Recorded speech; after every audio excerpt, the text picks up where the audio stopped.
IKIGAI, The Japanese Secret to a Long and Happy Life.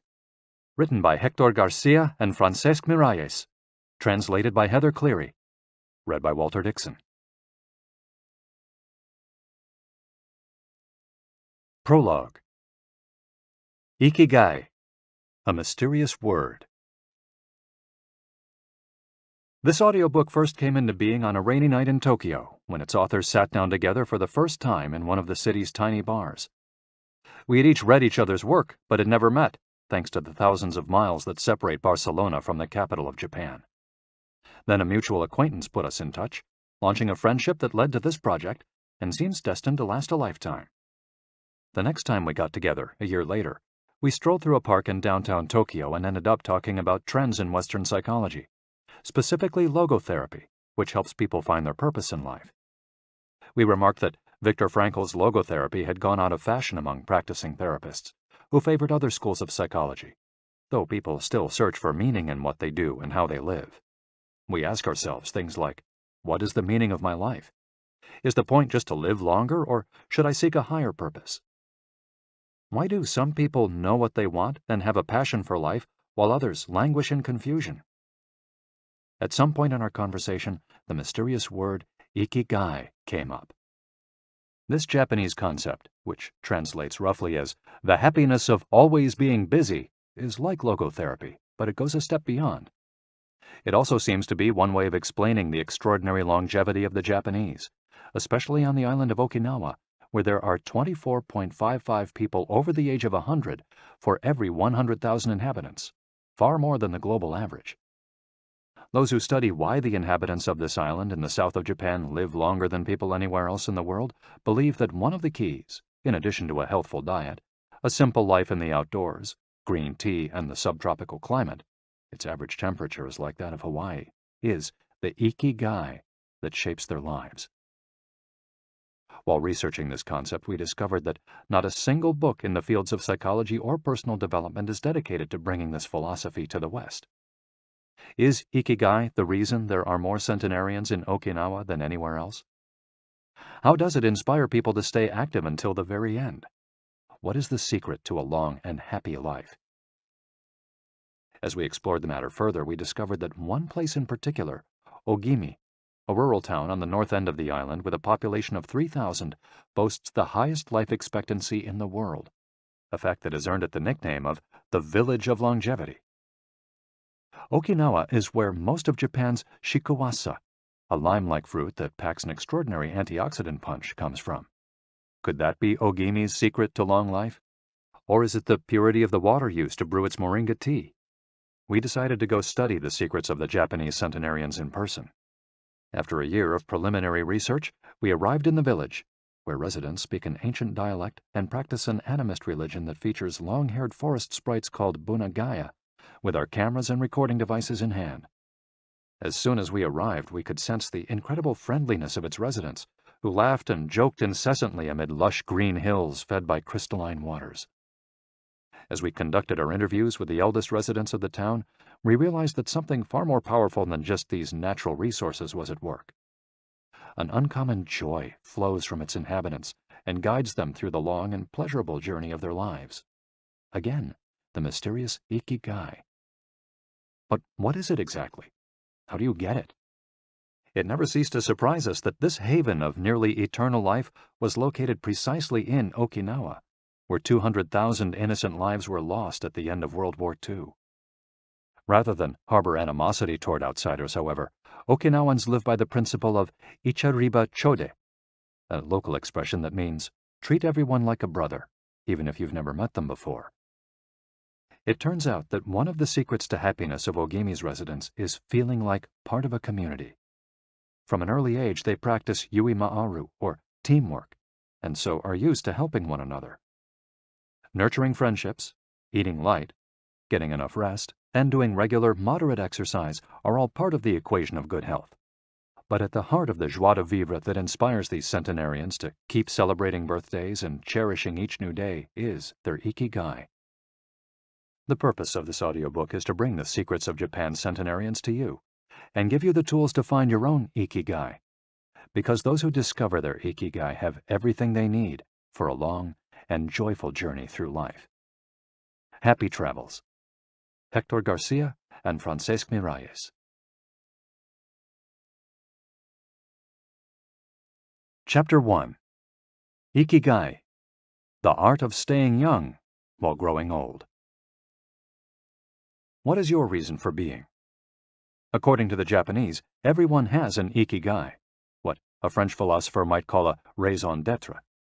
Some people have found their ikigai, while others are still looking, though they carry it within them. Our ikigai is hidden deep inside each of us, and finding it requires a patient search. According to those born on Okinawa, the island with the most centenarians in the world, our ikigai is the reason we get up in the morning. Ikigai can be described as the common ground you find between what you're good at, what you love, what the world needs, and what you can be paid for. Whatever you do, don't retire. Having a clearly defined ikigai brings satisfaction, happiness, and meaning to our lives. The purpose of this audiobook is to help you find yours, and to share insights from Japanese philosophy on the lasting health of body, mind, and spirit. One surprising thing you notice living in Japan is how active people remain after they retire. In fact, many Japanese people never really retire. They keep doing what they love for as long as their health allows. There is, in fact, no word in Japanese that means retire in the sense of leaving the workforce for good, as in English. According to Dan Buettner, a National Geographic reporter who knows the country well, having a purpose in life is so important in Japanese culture that our idea of retirement simply doesn't exist there. The island of almost eternal youth. Certain longevity studies suggest that a strong sense of community and a clearly defined ikigai are just as important as the famously healthful Japanese diet, perhaps even more so.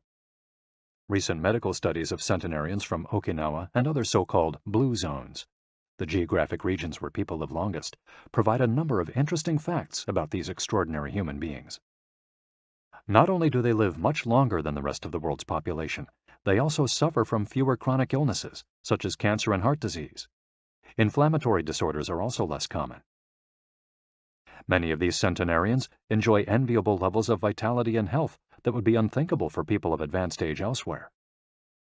Their blood tests reveal fewer free radicals, which are responsible for cellular aging, as a result of drinking tea and eating until their stomachs are only 80% full.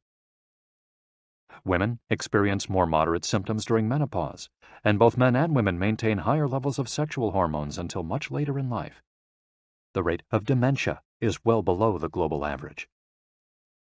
Though we'll consider each of these findings over the course of the audiobook, research clearly indicates that the Okinawans' focus on ikigai gives a sense of purpose to each and every day and plays an important role in their health and longevity.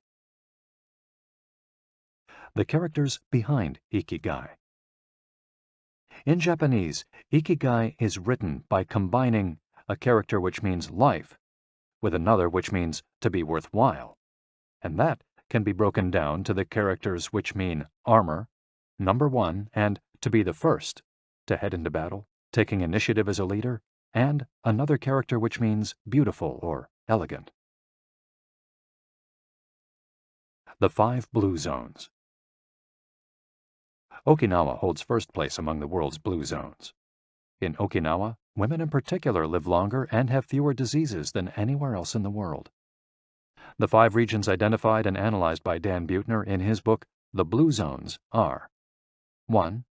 Okinawa, Japan, especially the northern part of the island.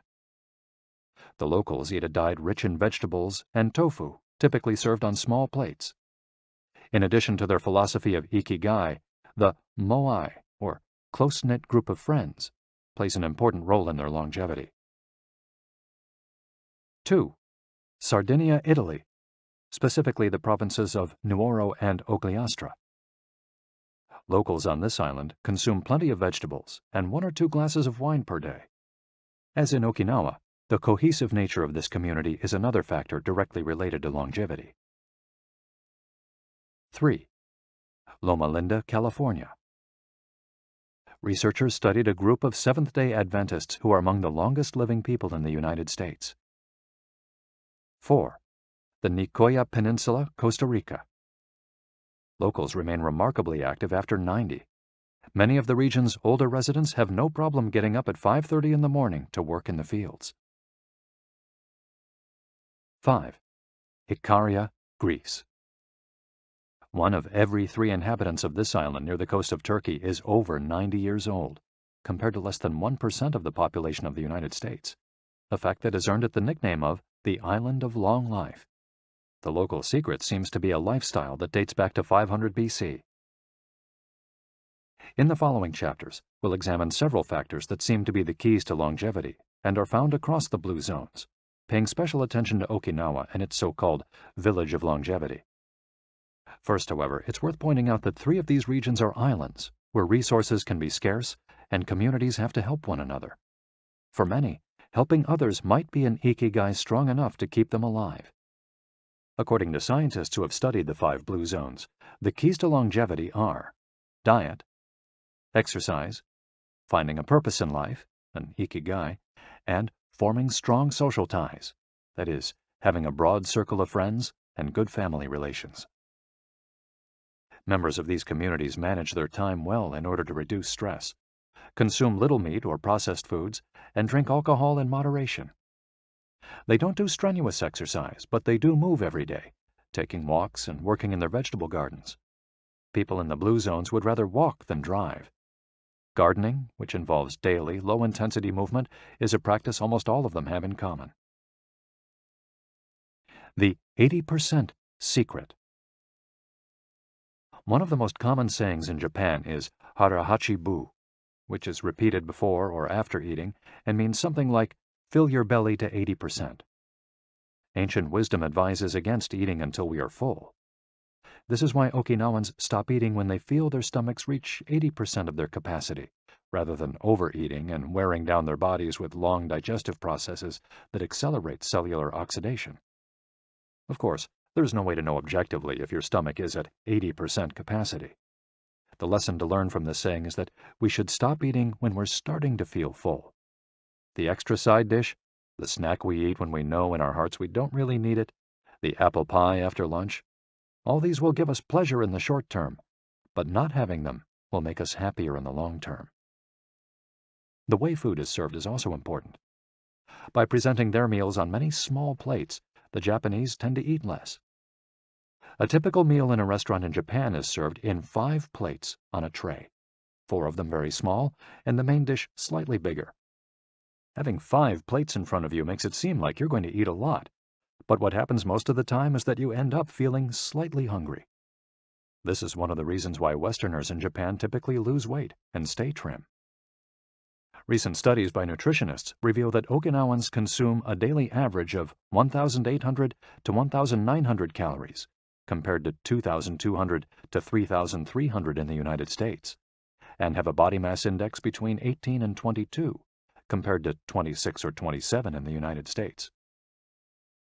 The Okinawan diet is rich in tofu, sweet potatoes, fish 3 times per week, and vegetables, roughly 11 ounces per day. In the chapter dedicated to nutrition, we'll see which healthy, antioxidant-rich foods are included in this 80%. Moai, connected for life. It is customary in Okinawa to form close bonds within local communities. A moai is an informal group of people with common interests who look out for one another. For many, serving the community becomes part of their ikigai. The moai has its origins in hard times, when farmers would get together to share best practices and help one another cope with meager harvests. Members of a moai make a set monthly contribution to the group. This payment allows them to participate in meetings, dinners, games of go and shogi, Japanese chess, or whatever hobby they have in common. The funds collected by the group are used for activities, but if there's money left over, one member, decided on a rotating basis, receives a set amount from the surplus. In this way, being part of a moai helps maintain emotional and financial stability. If a member of a moai is in financial trouble, he or she can get an advance from the group's savings. While the details of each moai's accounting practices vary according to the group and its economic means, the feeling of belonging and support gives the individual a sense of security and helps increase life expectancy. Following this brief introduction to the topics covered in this audiobook, we look at a few causes of premature aging in modern life, and then explore different factors related to IKIGAI. Chapter 2. Anti-Aging Secrets. Little things that add up to a long and happy life. Aging's escape velocity and the rabbit. Imagine a sign far off in the future with a number on it that represents the age of your death. Every year that you live, you advance closer to the sign. When you reach the sign, you die. Now, imagine a rabbit holding the sign and walking to the future. Every year that you live, the rabbit is half a year as far away. After a while, you will reach the rabbit and die. But what if the rabbit could walk at a pace of 1 year for every year of your life? You would never be able to catch the rabbit, and therefore you would never die. The speed at which the rabbit walks to the future is our technology. The more we advance technology and knowledge of our bodies, the faster we can make the rabbit walk. Aging's escape velocity is the moment at which the rabbit walks at a pace of 1 year per year or faster, and we become immortal. Aging's escape velocity. For more than a century, we've managed to add an average of 0.3 years to our life expectancy every year. But what would happen if we had the technology to add a year of life expectancy every year? In theory, we would achieve biological immortality, having reached aging's escape velocity. Researchers with an eye to the future, such as Ray Kurzweil and Aubrey de Grey, claim that we'll reach this escape velocity in a matter of decades. Other scientists are less optimistic, predicting that we'll reach a limit, a maximum age we won't be able to surpass no matter how much technology we have. For example, some biologists assert that our cells stop regenerating after about 120 years. Active mind, youthful body. There is much wisdom in the classic saying, mens sana in corpore sano, a sound mind in a sound body. It reminds us that both mind and body are important, and that the health of one is connected to that of the other. It's been shown that maintaining an active, adaptable mind is one of the key factors in staying young. Having a youthful mind also drives you toward a healthy lifestyle that will slow the aging process. Just as a lack of physical exercise has negative effects on our bodies and mood, a lack of mental exercise is bad for us because it causes our neurons and neural connections to deteriorate, and as a result, reduces our ability to react to our surroundings. This is why it's so important to give your brain a workout. One pioneer in advocating for mental exercise is the Israeli neuroscientist Shlomo Bresnitz, who argues that the brain needs a lot of stimulation in order to stay in shape. As he stated in an interview with Edward Punset for the Spanish television program Redis, there is a tension between what is good for someone and what they want to do. This is because people, especially older people, like to do things as they've always done them. The problem is that when the brain develops ingrained habits, it doesn't need to think anymore. Things get done quickly and efficiently on automatic pilot, often in a very advantageous way. This creates a tendency to stick to routines, and the only way of breaking these is to confront the brain with new information. Presented with new information, the brain creates new connections and is revitalized. This is why it's so important to expose yourself to change, even if stepping outside your comfort zone means feeling a bit of anxiety. The effects of mental training have been scientifically demonstrated. According to Collins Hemingway and Shlomo Bresnitz in their book Maximum Brain Power, Challenging the Brain for Health and Wisdom, mental training is beneficial on many levels. You begin exercising your brain by doing a certain task for the first time, he writes, and at first it seems very difficult, but as you learn how to do it, the training is already working. The second time you realize that it's easier, not harder to do because you're getting better at it. This has a fantastic effect on a person's mood. In and of itself, it's a transformation that affects not only the results obtained, but also his or her self-image. This description of a mental workout might sound a bit formal, but simply interacting with others, playing a game, for example, offers new stimuli and helps prevent the depression that can come with solitude. Our neurons start to age while we're still in our 20s. This process is slowed, however, by intellectual activity, curiosity, and a desire to learn. Dealing with new situations, Learning something new every day, playing games, and interacting with other people seem to be essential for anti-aging strategies for the mind. Furthermore, a more positive outlook in this regard will yield greater mental benefits. Stress, accused of killing longevity. Many people seem older than they are. Research into the causes of premature aging has shown that stress has a lot to do with it, because the body wears down much faster during periods of crisis. The American Institute of Stress investigated this degenerative process and concluded that most health problems are caused by stress. Researchers at the Heidelberg University Hospital conducted a study in which they subjected a young doctor to a job interview, which they made even more stressful by forcing him to solve complex math problems for 30 minutes.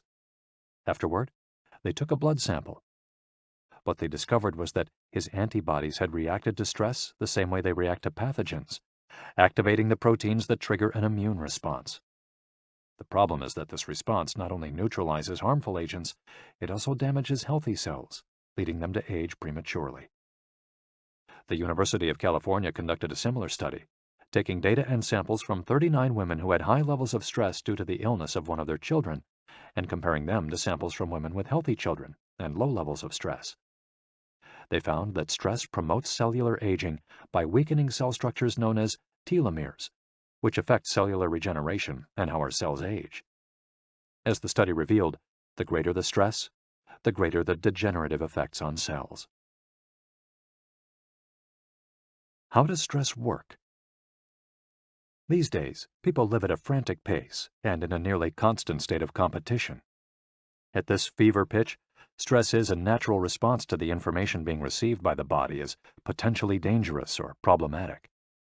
Theoretically, this is a useful reaction, as it helps us survive in hostile surroundings. Over the course of our evolution, we have used this response to deal with difficult situations and to flee from predators. The alarm that goes off in our head makes our neurons activate the pituitary gland, which produces hormones that release corticotropin, which in turn circulates through the body via the sympathetic nervous system. The adrenal gland is then triggered to release adrenaline and cortisol. Adrenaline raises our respiratory rate and pulse and prepares our muscles for action, getting the body ready to react to perceived danger, while cortisol increases the release of dopamine and blood glucose, which is what gets us charged up and allows us to face challenges. These processes are, in moderation, beneficial. They help us overcome challenges in our daily lives. Nonetheless, the stress to which human beings are subjected today is clearly harmful. Compare the lives of cave dwellers with modern humans. Cave dwellers were relaxed most of the time. Modern humans work most of the time and are alert to any and all threats. Cave dwellers felt stress only in very specific situations. Modern humans are online or waiting for notifications from their cell phones 24 hours a day. To cave dwellers, the threats were real. A predator could end their lives at any moment. For modern humans, the brain associates the ping of a cell phone or an email notification with the threat of a predator. For cave dwellers, high doses of cortisol and adrenaline at moments of danger kept the body healthy. In modern humans, low doses of cortisol flow constantly through the body, with implications for a range of health problems, including adrenal fatigue and chronic fatigue syndrome. Stress has a degenerative effect over time. A sustained state of emergency affects the neurons associated with memory, as well as inhibiting the release of certain hormones, the absence of which can cause depression. Its secondary effects include irritability, insomnia, anxiety, and high blood pressure. As such, though challenges are good for keeping mind and body active, we should adjust our high-stress lifestyles in order to avoid the premature aging of our bodies. Be mindful about reducing stress.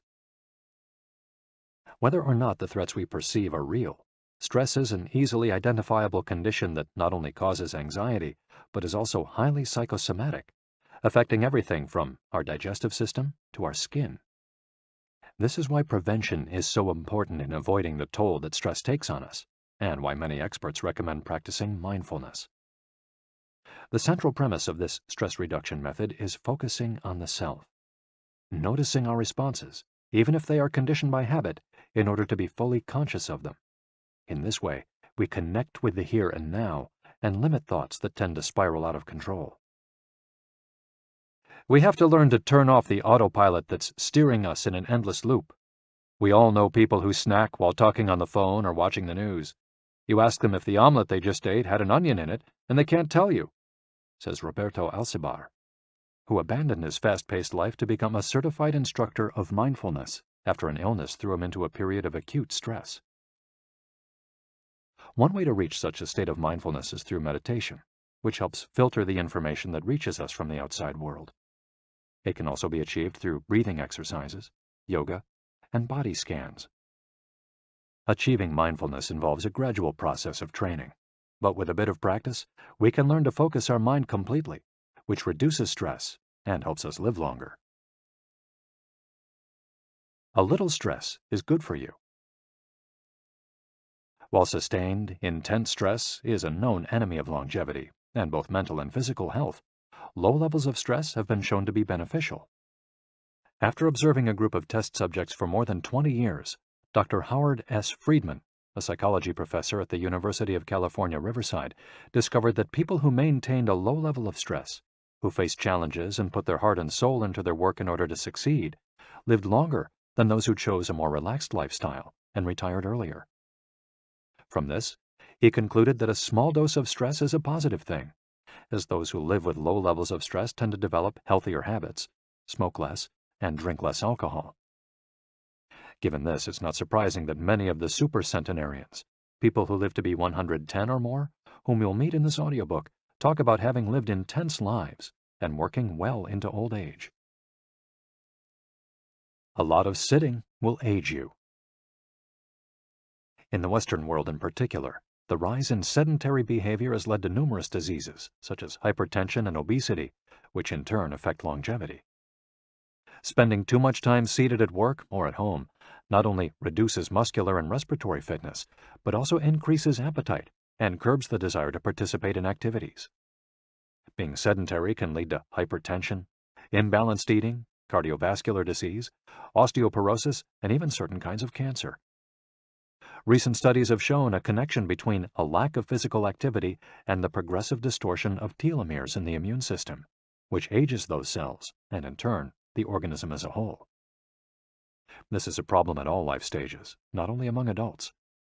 Sedentary children suffer from high rates of obesity and all its associated health issues and risks, which is why it's so important to develop a healthy and active lifestyle at an early age. It's easy to be less sedentary. It just takes a bit of effort and a few changes to your routine. We can access a more active lifestyle that makes us feel better inside and out. We just have to add a few ingredients to our everyday habits. Walk to work, or just go on a walk, for at least 20 minutes each day. Use your feet instead of an elevator or escalator. This is good for your posture, your muscles, and your respiratory system, among other things. Participate in social or leisure activities, so that you don't spend too much time in front of the television. Replace your junk food with fruit, and you'll have less of an urge to snack and more nutrients in your system. Get the right amount of sleep. 7 to 9 hours is good, but any more than that makes us lethargic. Play with children or pets, or join a sports team. This not only strengthens the body, but also stimulates the mind and boosts self-esteem. Be conscious of your daily routine in order to detect harmful habits and replace them with more positive ones. By making these small changes, we can begin to renew our bodies and minds and increase our life expectancy. A model's best-kept secret. Though we age both externally and internally, both physically and mentally, one of the things that tell us the most about people's age is their skin, which takes on different textures and colors according to processes going on beneath the surface. Most of those who make their living as models claim to sleep between 9 and 10 hours the night before a fashion show. This gives their skin a taut, wrinkle-free appearance and a healthy, radiant glow. Science has shown that sleep is a key anti-aging tool because when we sleep, we generate melatonin, a hormone that occurs naturally in our bodies. The pineal gland produces it from the neurotransmitter serotonin, according to our diurnal and nocturnal rhythms, and it plays a role in our sleep and waking cycles. A powerful antioxidant, melatonin helps us live longer and also offers the following benefits. It strengthens the immune system. It contains an element that protects against cancer. It promotes the natural production of insulin. It slows the onset of Alzheimer's disease. It helps prevent osteoporosis and fight heart disease. For all these reasons, melatonin is a great ally in preserving youth. It should be noted, however, that melatonin production decreases after age 30. We can compensate for this by eating a balanced diet and getting more calcium, soaking up a moderate amount of sun each day, getting enough sleep, avoiding stress, alcohol, tobacco, and caffeine, all of which make it harder to get a good night's rest, depriving us of the melatonin we need. Experts are trying to determine whether artificially stimulating production of melatonin might help slow the aging process, which would confirm the theory that we already carry the secret to longevity within us. Anti-aging attitudes. The mind has tremendous power over the body and how quickly it ages. Most doctors agree that the secret to keeping the body young is keeping the mind active, a key element of IKIGAI, and not caving in when we face difficulties throughout our lives. One study, conducted at Yeshiva University, found that the people who live the longest have two dispositional traits in common: a positive attitude and a high degree of emotional awareness. In other words, those who face challenges with a positive outlook and are able to manage their emotions are already well on their way toward longevity. A stoic attitude, serenity in the face of a setback, can also help keep you young, as it lowers anxiety and stress levels and stabilizes behavior. This can be seen in the greater life expectancies of certain cultures with unhurried, deliberate lifestyles.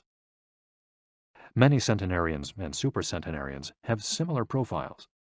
They've had full lives that were difficult at times, but they knew how to approach these challenges with a positive attitude and not be overwhelmed by the obstacles they faced. Alexander Imich, who in 2014 became the world's oldest living man at age 111, knew he had good genes, but understood that other factors contributed too. "The life you live is equally or more important for longevity," he said in an interview with Reuters after being added to Guinness World Records in 2014. An Ode to Longevity. During our stay in Ogimi, the village that holds the Guinness record for longevity, a woman who was about to turn 100 years old sang the following song for us in a mixture of Japanese and the local dialect. "To keep healthy and have a long life, eat just a little of everything with relish. Go to bed early, get up early, and then go out for a walk. We live each day with serenity, and we enjoy the journey. To keep healthy and have a long life, we get on well with all our friends. Spring, summer, fall, winter, we happily enjoy all the seasons. The secret is not to get distracted by how old the fingers are, from the fingers to the head and back once again. If you keep moving with your fingers working, 100 years will come to you." We can now use our fingers to play the next chapter, where we'll look at the close relationship between longevity and discovering our life's mission. Chapter 3. From Logotherapy to Ikigai. How to live longer and better by finding your purpose. What is logotherapy? A colleague once asked Viktor Frankl to define his school of psychology in a single phrase, to which Frankl replied, "Well, in logotherapy, the patient sits up straight and has to listen to things that are, on occasion, hard to hear." The colleague had just described psychoanalysis to him in the following terms. "In psychoanalysis, the patient lies down on a couch and tells you things that are, on occasion, hard to say." Frankl explains that one of the first questions he would ask his patients was, "Why do you not commit suicide?" Usually the patient found good reasons not to and was able to carry on. What then does logotherapy do? The answer is pretty clear. It helps you find reasons to live. Logotherapy pushes patients to consciously discover their life's purpose in order to confront their neuroses. Their quest to fulfill their destiny then motivates them to press forward, breaking the mental chains of the past and overcoming whatever obstacles they encounter along the way. Something to live for. A study conducted by Frankl in his Vienna clinic found that among both patients and personnel, Around 80% believed that human beings needed a reason for living, and around 60% felt they had someone or something in their lives worth dying for. The search for meaning. The search for purpose became a personal driving force that allowed Frankl to achieve his goals. The process of logotherapy can be summarized in these 5 steps. 1. A person feels empty, frustrated, or anxious. 2. The therapist shows him that what he is feeling is the desire to have a meaningful life. 3. The patient discovers his life's purpose at that particular point in time. 4. Of his own free will, the patient decides to accept or reject that destiny. 5. This newfound passion for life helps him overcome obstacles and sorrows. Frankl himself would live and die for his principles and ideals. His experiences as a prisoner at Auschwitz showed him that everything can be taken from a man but one thing, the last of the human freedoms: to choose one's attitude in any given set of circumstances, to choose one's own way. It was something he had to go through alone, without any help, and it inspired him for the rest of his life. 10 differences between psychoanalysis and logotherapy. Psychoanalysis: the patient reclines on a couch like a patient. Logotherapy: the patient sits facing the therapist, who guides him or her without passing judgment. Psychoanalysis is retrospective, it looks to the past. Logotherapy looks toward the future. Psychoanalysis is introspective, it analyzes neuroses. Logotherapy does not delve into the patient's neuroses. In psychoanalysis, the drive is toward pleasure. In logotherapy, the drive is toward purpose and meaning. Psychoanalysis centers on psychology. Logotherapy includes a spiritual dimension. Psychoanalysis works on psychogenic neuroses. Logotherapy also works on noogenic or existential neuroses. Psychoanalysis analyzes the unconscious origin of conflicts, instinctual dimension. Logotherapy deals with conflicts when and where they arise, spiritual dimension. Psychoanalysis limits itself to the patient's instincts. Logotherapy also deals with spiritual realities. Psychoanalysis is fundamentally incompatible with faith.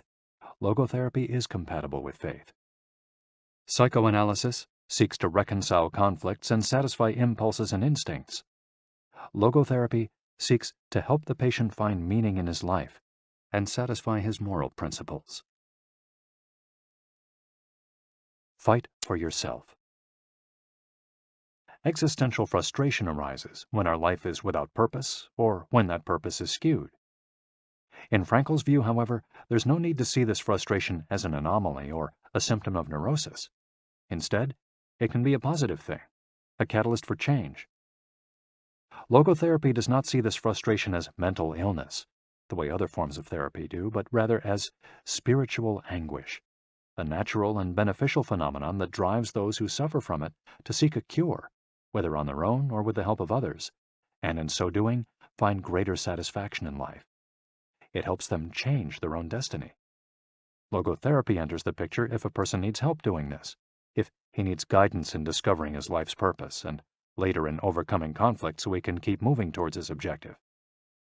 In Man's Search for Meaning, Frankl cites one of Nietzsche's famous aphorisms: "He who has a why to live can bear with almost any how." Based on his own experience, Frankl believed that our health depends on that natural tension that comes from comparing what we've accomplished so far with what we'd like to achieve in the future. What we need, then, is not a peaceful existence, but a challenge we can strive to meet by applying all the skills at our disposal. Existential crisis, on the other hand, is typical of modern societies in which people do what they're told to do or what others do, rather than what they want to do. They often try to fill the gap between what is expected of them and what they want for themselves with economic power or physical pleasure, or by numbing their senses. It can even lead to suicide. Sunday neurosis, for example, is what happens when, without the obligations and commitments of the work week, the individual realizes how empty he is inside. He has to find a solution. Above all, he has to find his purpose, his reason for getting out of bed, his IKIGAI. I feel empty inside. In a study conducted at the Vienna Polyclinic Hospital, Frankel's team found that 55% of the patients they interviewed were experiencing some degree of existential crisis. According to logotherapy, discovering one's purpose in life helps an individual fill that existential void. Frankel, a man who faced his problems and turned his objectives into actions, could look back on his life in peace as he grew old. He did not have to envy those still enjoying their youth, because he had amassed a broad set of experiences that showed he had lived for something. Better living through logotherapy. A few key ideas.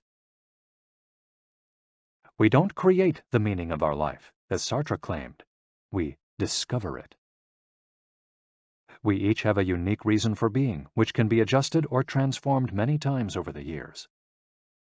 Just as worry often brings about precisely the thing that was feared, excessive attention to a desire, or hyperintention, can keep that desire from being fulfilled. Humor can help break negative cycles and reduce anxiety. We all have the capacity to do noble or terrible things. The side of the equation we end up on depends on our decisions, not on the condition in which we find ourselves. In the following case studies, we'll look at 4 cases from Frankel's own practice in order to better understand the search for meaning and purpose. Case study: Viktor Frankl. In German concentration camps, as in those that would later be built in Japan and Korea, psychiatrists confirmed that the prisoners with the greatest chance of survival were those who had things they wanted to accomplish outside the camp, those who felt a strong need to get out of there alive. This was true of Frankl, who, after being released and successfully developing the school of logotherapy, realized he had been the first patient of his own practice. Frankl had a goal to achieve, and it made him persevere. He arrived at Auschwitz carrying a manuscript that contained all the theories and research he compiled over the course of his career, ready for publication. When it was confiscated, he felt compelled to write it all over again. And that need drove him, and gave his life meaning amid the constant horror and doubt of the concentration camp. So much so that over the years, and especially when he fell ill with typhus, he would jot down fragments and key words from the lost work on any scrap of paper he found. Case study: The American Diplomat. An important North American diplomat went to Frankl to pick up where he left off with a course of treatment he had started 5 years earlier in the United States. When Frankl asked him why he had started therapy in the first place, the diplomat answered that he hated his job and his country's international policies, which he had to follow and enforce. His American psychoanalyst, whom he had been seeing for years, insisted he make peace with his father so that his government and his job, both representations of the paternal figure, would seem less disagreeable. Frankl, however, showed him in just a few sessions that his frustration was due to the fact that he wanted to pursue a different career, and the diplomat concluded his treatment with that idea in mind. 5 years later, the former diplomat informed Frankl that he had been working during that time in a different profession, and that he was happy. In Frankl's view, the man not only didn't need all those years of psychoanalysis, he also couldn't even really be considered a patient in need of therapy. He was simply someone in search of a new life's purpose. As soon as he found it, his life took on deeper meaning. Case study: The Suicidal Mother. The mother of a boy who had died at age 11 was admitted to Frankl's clinic after she tried to kill herself and her other son. It was this other son, paralyzed since birth, who kept her from carrying out her plan. He did believe his life had a purpose, and if his mother killed them both, it would keep him from achieving his goals. The woman shared her story in a group session. To help her, Frankl asked another woman to imagine a hypothetical situation in which she lay on her deathbed, old and wealthy, but childless. The woman insisted that, in that case, she would have felt her life had been a failure. When the suicidal mother was asked to perform the same exercise, imagining herself on her deathbed, she looked back and realized that she had done everything in her power for her children. for both of them. She had given her paralyzed son a good life, and he had turned into a kind, reasonably happy person. To this she added, crying, "As for myself, I can look back peacefully on my life, for I can say my life was full of meaning, and I have tried hard to live it fully. I have done my best. I have done my best for my son. My life was no failure." In this way, by imagining herself on her deathbed and looking back, the suicidal mother found the meaning that, though she was not aware of it, her life already had. Case study: The grief-stricken doctor. An elderly doctor, unable to overcome the deep depression into which he'd fallen after the death of his wife 2 years earlier, went to Frankel for help. Instead of giving him advice or analyzing his condition, Frankel asked him what would have happened if he had been the one who died first. The doctor, horrified, answered that it would have been terrible for his poor wife, that she would have suffered tremendously. To which Frankel responded, "You see, doctor, you've spared her all that suffering, but the price you have to pay for this is to survive and mourn her." The doctor didn't say another word. He left Frankel's office in peace after taking the therapist's hand in his own. He was able to tolerate the pain in place of his beloved wife. His life had been given a purpose. Morita therapy. In the same decade that logotherapy came into being, a few years earlier in fact, Shoma Morita created his own purpose-centered therapy in Japan. It proved to be effective in the treatment of neurosis, obsessive-compulsive disorder, and post-traumatic stress. In addition to being a psychotherapist, Shoma Morita was a Zen Buddhist, and his therapy left a lasting spiritual mark on Japan. Many Western forms of therapy focus on controlling or modifying the patient's emotions. In the West, we tend to believe that what we think influences how we feel, which in turn influences how we act. In contrast, Morita therapy focuses on teaching patients to accept their emotions without trying to control them, since their feelings will change as a result of their actions. In addition to accepting the patient's emotions, Morita therapy seeks to create new emotions on the basis of actions. According to Morita, these emotions are learned through experience and repetition. Morita therapy is not meant to eliminate symptoms. Instead, it teaches us to accept our desires, anxieties, fears, and worries, and let them go. As Morita writes in his book, Morita Therapy and the True Nature of Anxiety-Based Disorders, "In feelings, it is best to be wealthy and generous." Morita explained the idea of letting go of negative feelings with the following fable. A donkey that is tied to a post by a rope will keep walking around the post in an attempt to free itself, only to become more immobilized and attached to the post. The same thing applies to people with obsessive thinking, who become more trapped in their own suffering when they try to escape from their fears and discomfort. The basic principles of Morita therapy. 1. Accept your feelings. If we have obsessive thoughts, we should not try to control them or get rid of them. If we do, they become more intense. Regarding human emotions, the Zen master would say, if we try to get rid of one wave with another, we end up with an infinite sea. We don't create our feelings. They simply come to us, and we have to accept them. The trick is welcoming them. Morita likened emotions to the weather. We can't predict or control them. We can only observe them. To this point, he often quoted the Vietnamese monk Thich Nhat Hanh, who would say, "Hello, solitude. How are you today? Come, sit with me, and I will care for you." 2. Do what you should be doing. We shouldn't focus on eliminating symptoms, because recovery will come on its own. We should focus instead on the present moment, and if we're suffering, on accepting that suffering. Above all, we should avoid intellectualizing the situation.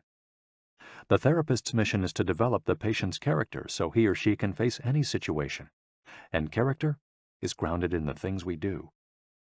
Morita therapy does not offer its patients explanations, but rather allows them to learn from their actions and activities. It doesn't tell you how to meditate or how to keep a diary the way Western therapies do. It's up to the patient to make discoveries through experience. 3. Discover your life's purpose. We can't control our emotions, but we can take charge of our actions every day. This is why we should have a clear sense of our purpose and always keep Morita's mantra in mind. What do we need to be doing right now? What action should we be taking? The key to achieving this is having dared to look inside yourself to find your Ikigai. The 4 phases of Morita therapy. Morita's original treatment, which lasts 15 to 21 days, consists of the following stages. 1. Isolation and rest, 5 to 7 days. During the first week of treatment, the patient rests in a room without any external stimuli. No television, books, family, friends, or speaking. All the patient has is his thoughts. He lies down for most of the day and is visited regularly by the therapist, who tries to avoid interacting with him as much as possible. The therapist simply advises the patient to continue observing the rise and fall of his emotions as he lies there. When the patient gets bored and wants to start doing things again, he's ready to move on to the next stage of therapy. 2. Light occupational therapy, 5 to 7 days. In this stage, the patient performs repetitive tasks in silence. One of these is keeping a diary about his thoughts and feelings. The patient goes outside after a week of being shut in, takes walks in nature, and does breathing exercises. He also starts doing simple activities such as gardening, drawing, or painting. During this stage, the patient is still not allowed to talk to anyone except the therapist. 3. Occupational therapy, 5 to 7 days. In this stage, the patient performs tasks that require physical movement. Dr. Morita liked to take his patients to the mountains to chop wood. In addition to physical tasks, the patient is also immersed in other activities such as writing, painting, or making ceramics. The patient can speak with others at this stage, but only about the tasks at hand. 4. The return to social life and the real world.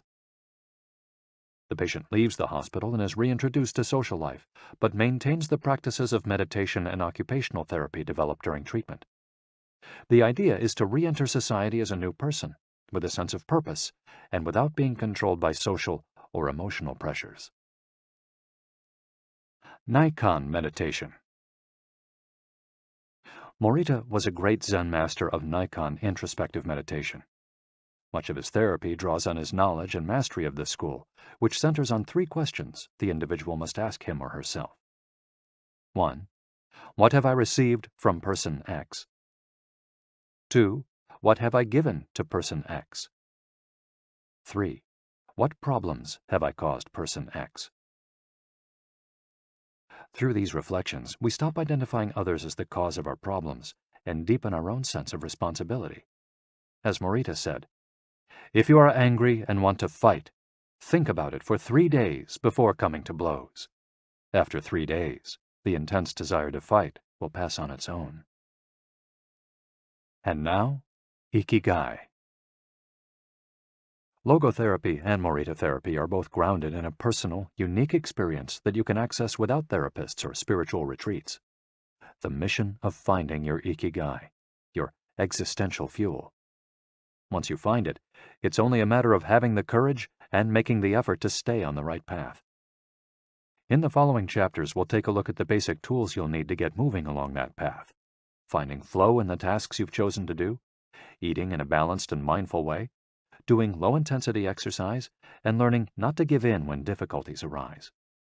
In order to do this, you have to accept that the world, like the people who live in it, is imperfect, but that it's still full of opportunities for growth and achievement.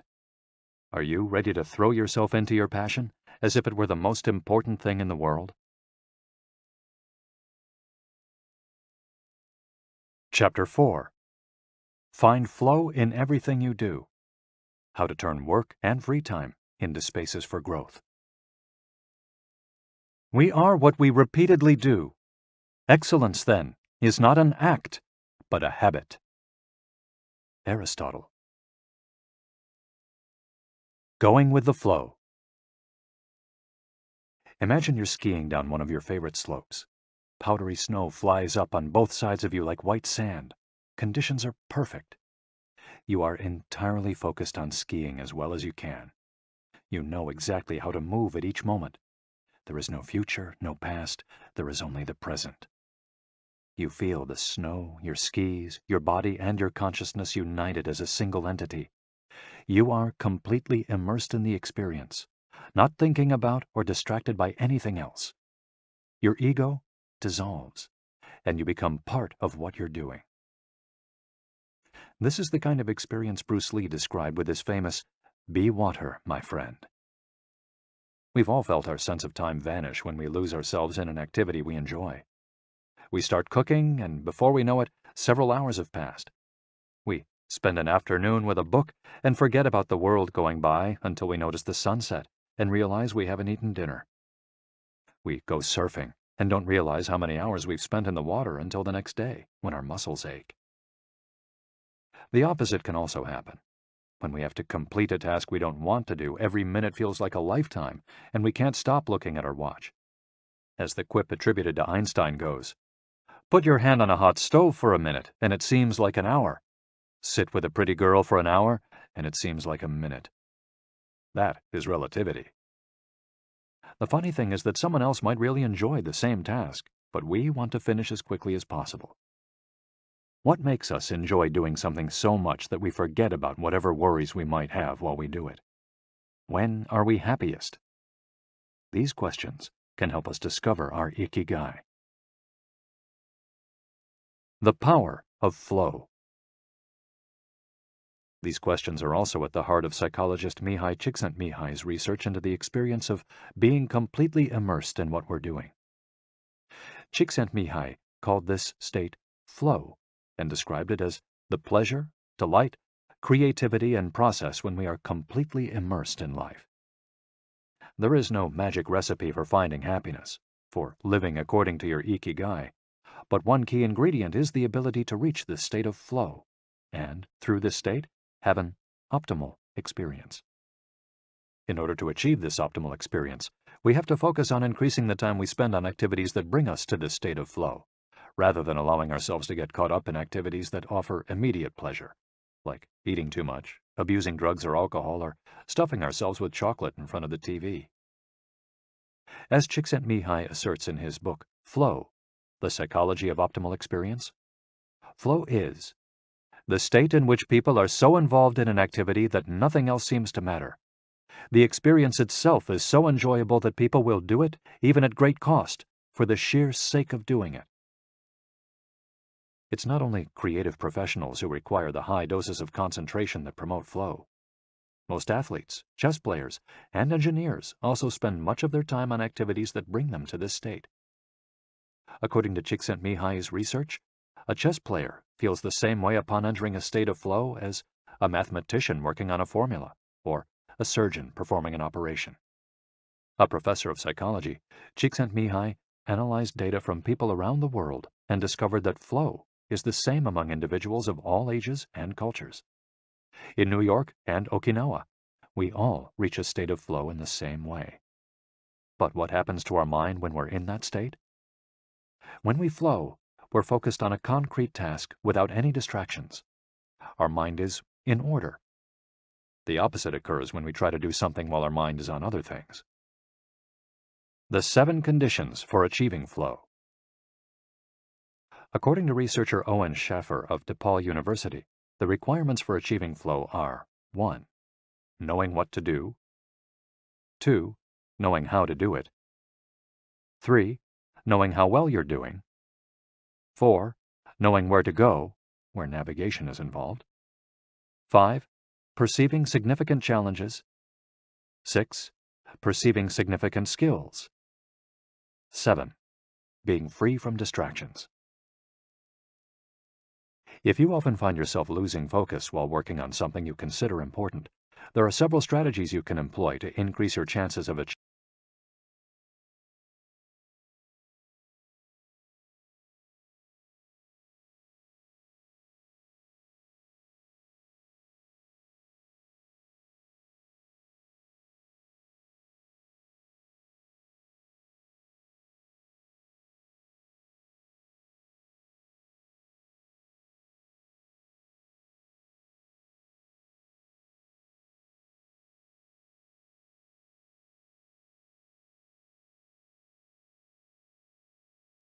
Strategy number 1.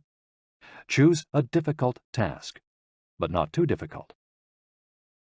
Schaffer's model encourages us to take on tasks that we have a chance of completing, but that are slightly outside our comfort zone. Every task, sport or job, has a set of rules, and we need a set of skills to follow them. If the rules for completing a task or achieving a purpose are too basic relative to our skill set, we'll likely get bored. Activities that are too easy lead to apathy. If, on the other hand, we assign ourselves to a task that is too difficult, we won't have the skills to complete it and will almost certainly give up and feel frustrated to boot. The ideal is to find a middle path, something aligned with our abilities but just a bit of a stretch, so we experience it as a challenge. That's what Ernest Hemingway meant when he said, "Sometimes I write better than I can." We want to see challenges through to the end because we enjoy the feeling of pushing ourselves. Bertrand Russell expressed a similar idea when he said, "To be able to concentrate for a considerable amount of time is essential to difficult achievement." If you're a graphic designer, learn a new software program for your next project. If you're a programmer, use a new programming language. If you're a dancer, try to incorporate into your next routine a movement that has seemed impossible for years. Add a little something extra, something that takes you out of your comfort zone. Even doing something as simple as reading means following certain rules, having certain abilities and knowledge. If we set out to read a book on quantum mechanics for specialists in physics without being specialists in physics ourselves, we'll probably give up after a few minutes. On the other end of the spectrum, if we already know everything a book has to tell us, we'll get bored right away. However, if the book is appropriate to our knowledge and abilities and builds on what we already know, we'll immerse ourselves in our reading, and time will flow. This pleasure and satisfaction are evidence that we are in tune with our IKIGAI. In summary, easy tasks lead to boredom, challenging tasks lead to flow, tasks beyond our abilities lead to anxiety. Strategy 2. Have a clear, concrete objective. Video games, played in moderation, board games, and sports are great ways to achieve flow because the objective tends to be very clear. Beat your rival or your own record while following a set of explicitly defined rules. Unfortunately, the objective isn't quite as clear in most situations. According to a study by Boston Consulting Group, when asked about their bosses, the #1 complaint of employees at multinational corporations is that they don't communicate the team's mission clearly, and that as a result, the employees don't know what their objectives are. What often happens, especially in big companies, is that the executives get lost in the details of obsessive planning, creating strategies to hide the fact that they don't have a clear objective. It's like heading out to sea with a map, but no destination. It's much more important to have a compass pointing to a concrete objective than to have a map. Joy Ito, director of the MIT Media Lab, encourages us to use the principle of compass over maps as a tool to navigate our world of uncertainty. In the book Whiplash, How to Survive Our Faster Future, he and Jeff Howe write, "In an increasingly unpredictable world moving ever more quickly, a detailed map may lead you deep into the woods at an unnecessarily high cost. A good compass, though, will always take you where you need to go. It doesn't mean that you should start your journey without any idea where you're going. What it does mean is understanding that while the path to your goal may not be straight, you'll finish faster and more efficiently than you would have if you had trudged along a pre-planned route." In business, the creative professions, and education alike, it's important to reflect on what we hope to achieve before starting to work, study, or make something. We should ask ourselves questions such as, what is my objective for today's session in the studio? How many words am I going to write today for the article coming out next month? What is my team's mission? How fast will I set the metronome tomorrow in order to play that sonata at an allegro tempo by the end of the week? Having a clear objective is important in achieving flow, but we also have to know how to leave it behind when we get down to business. Once the journey has begun, we should keep this objective in mind without obsessing over it. When Olympic athletes compete for a gold medal, they can't stop to think how pretty the medal is. They have to be present in the moment. They have to flow. If they lose focus for a second, thinking how proud they'll be to show the medal to their parents, they'll almost certainly commit an error at a critical moment and will not win the competition. One common example of this is writer's block. Imagine that a writer has to finish a novel in 3 months. The objective is clear. The problem is that the writer can't stop obsessing over it. Every day she wakes up thinking, I have to write that novel. And every day she sets about reading the newspaper and cleaning the house. Every evening she feels frustrated and promises she'll get to work the next day. Days, weeks, and months pass, and the writer still hasn't gotten anything down on the page, when all it would have taken was to sit down and get that first word out, then the second, to flow with the project, expressing her IKIGAI. As soon as you take these first small steps, your anxiety will disappear and you'll achieve a pleasant flow in the activity you're doing. Getting back to Albert Einstein, a happy man is too satisfied with the present to dwell on the future.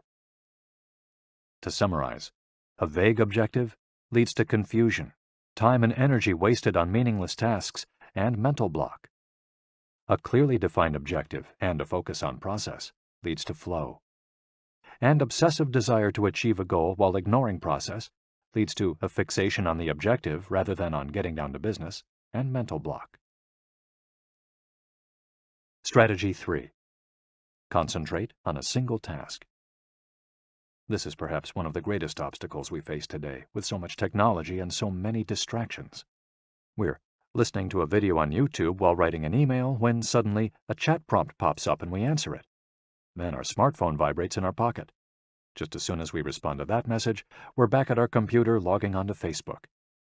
Pretty soon, 30 minutes have passed, and we've forgotten what the email we were writing was supposed to be about.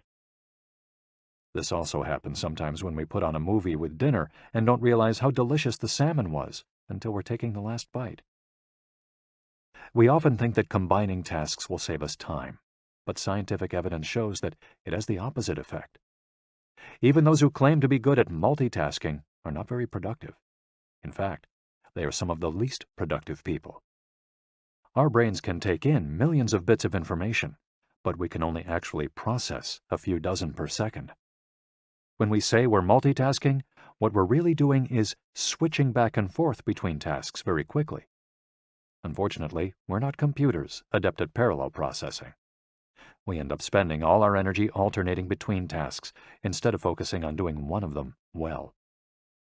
Concentrating on one thing at a time may be the single most important factor in achieving flow. According to Csikszentmihalyi, in order to focus on a task, we need 1. To be in a distraction-free environment, and 2. To have control over what we're doing at every moment. Technology is great if we're in control of it.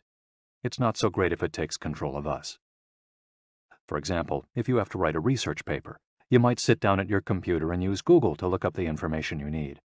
However, if you're not very disciplined, you might end up surfing the web instead of writing that paper. In that case, Google and the Internet will have taken over, pulling you out of your state of flow. It has been scientifically shown that if we continually ask our brains to switch back and forth between tasks, we waste time, make more mistakes, and remember less of what we've done. Several studies conducted at Stanford University by Clifford Ivar Nass describe our generation as suffering from an epidemic of multitasking. One such study analyzed the behavior of hundreds of students, dividing them into groups based on the number of things they tended to do at once. The students who were the most addicted to multitasking typically alternated among more than 4 tasks.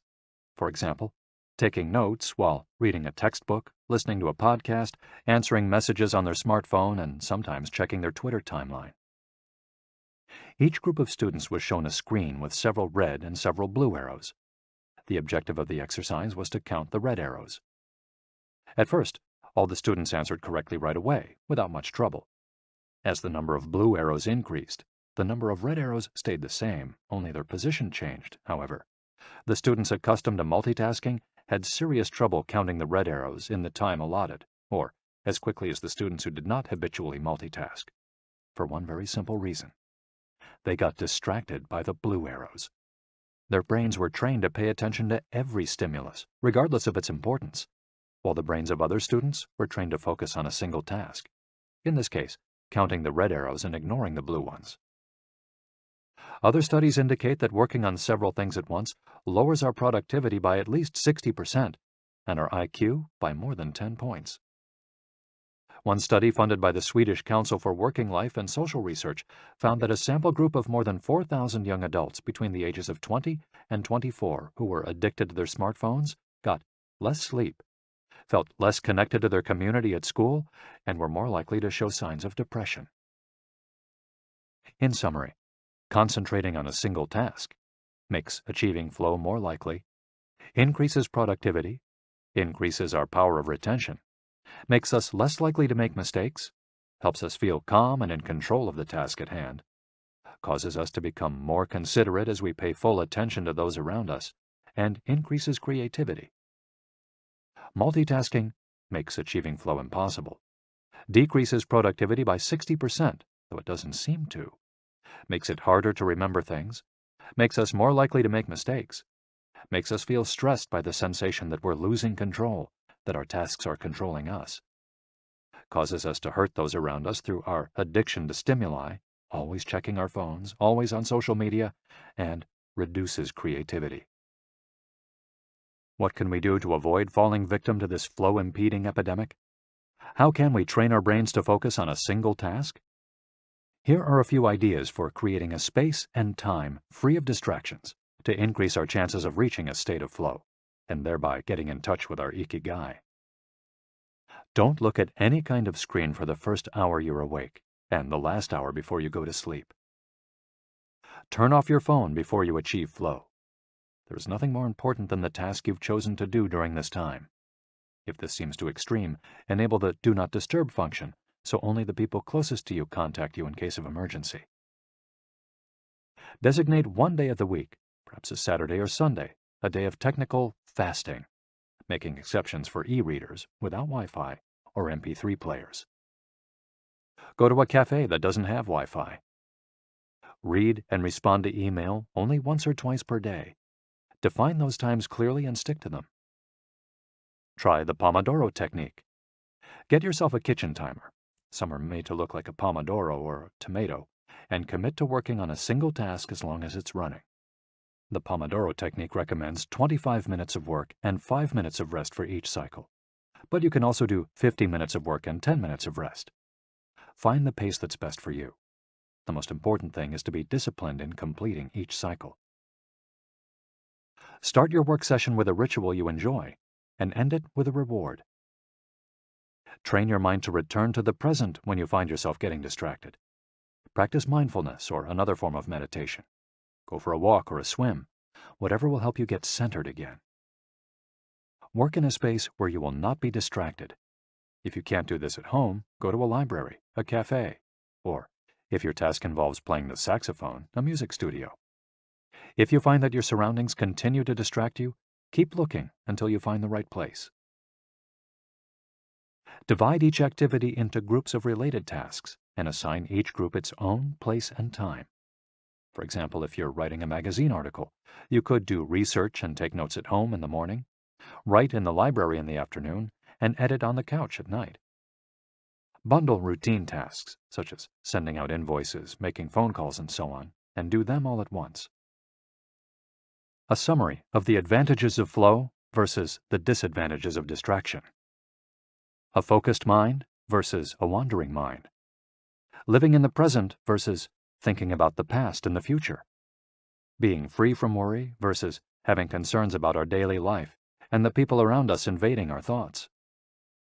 Having the hours fly by versus having every minute seem endless. With flow, we feel in control. With distraction, we lose control and fail to complete the task at hand, or other tasks or people keep us from our work. With flow, we prepare thoroughly.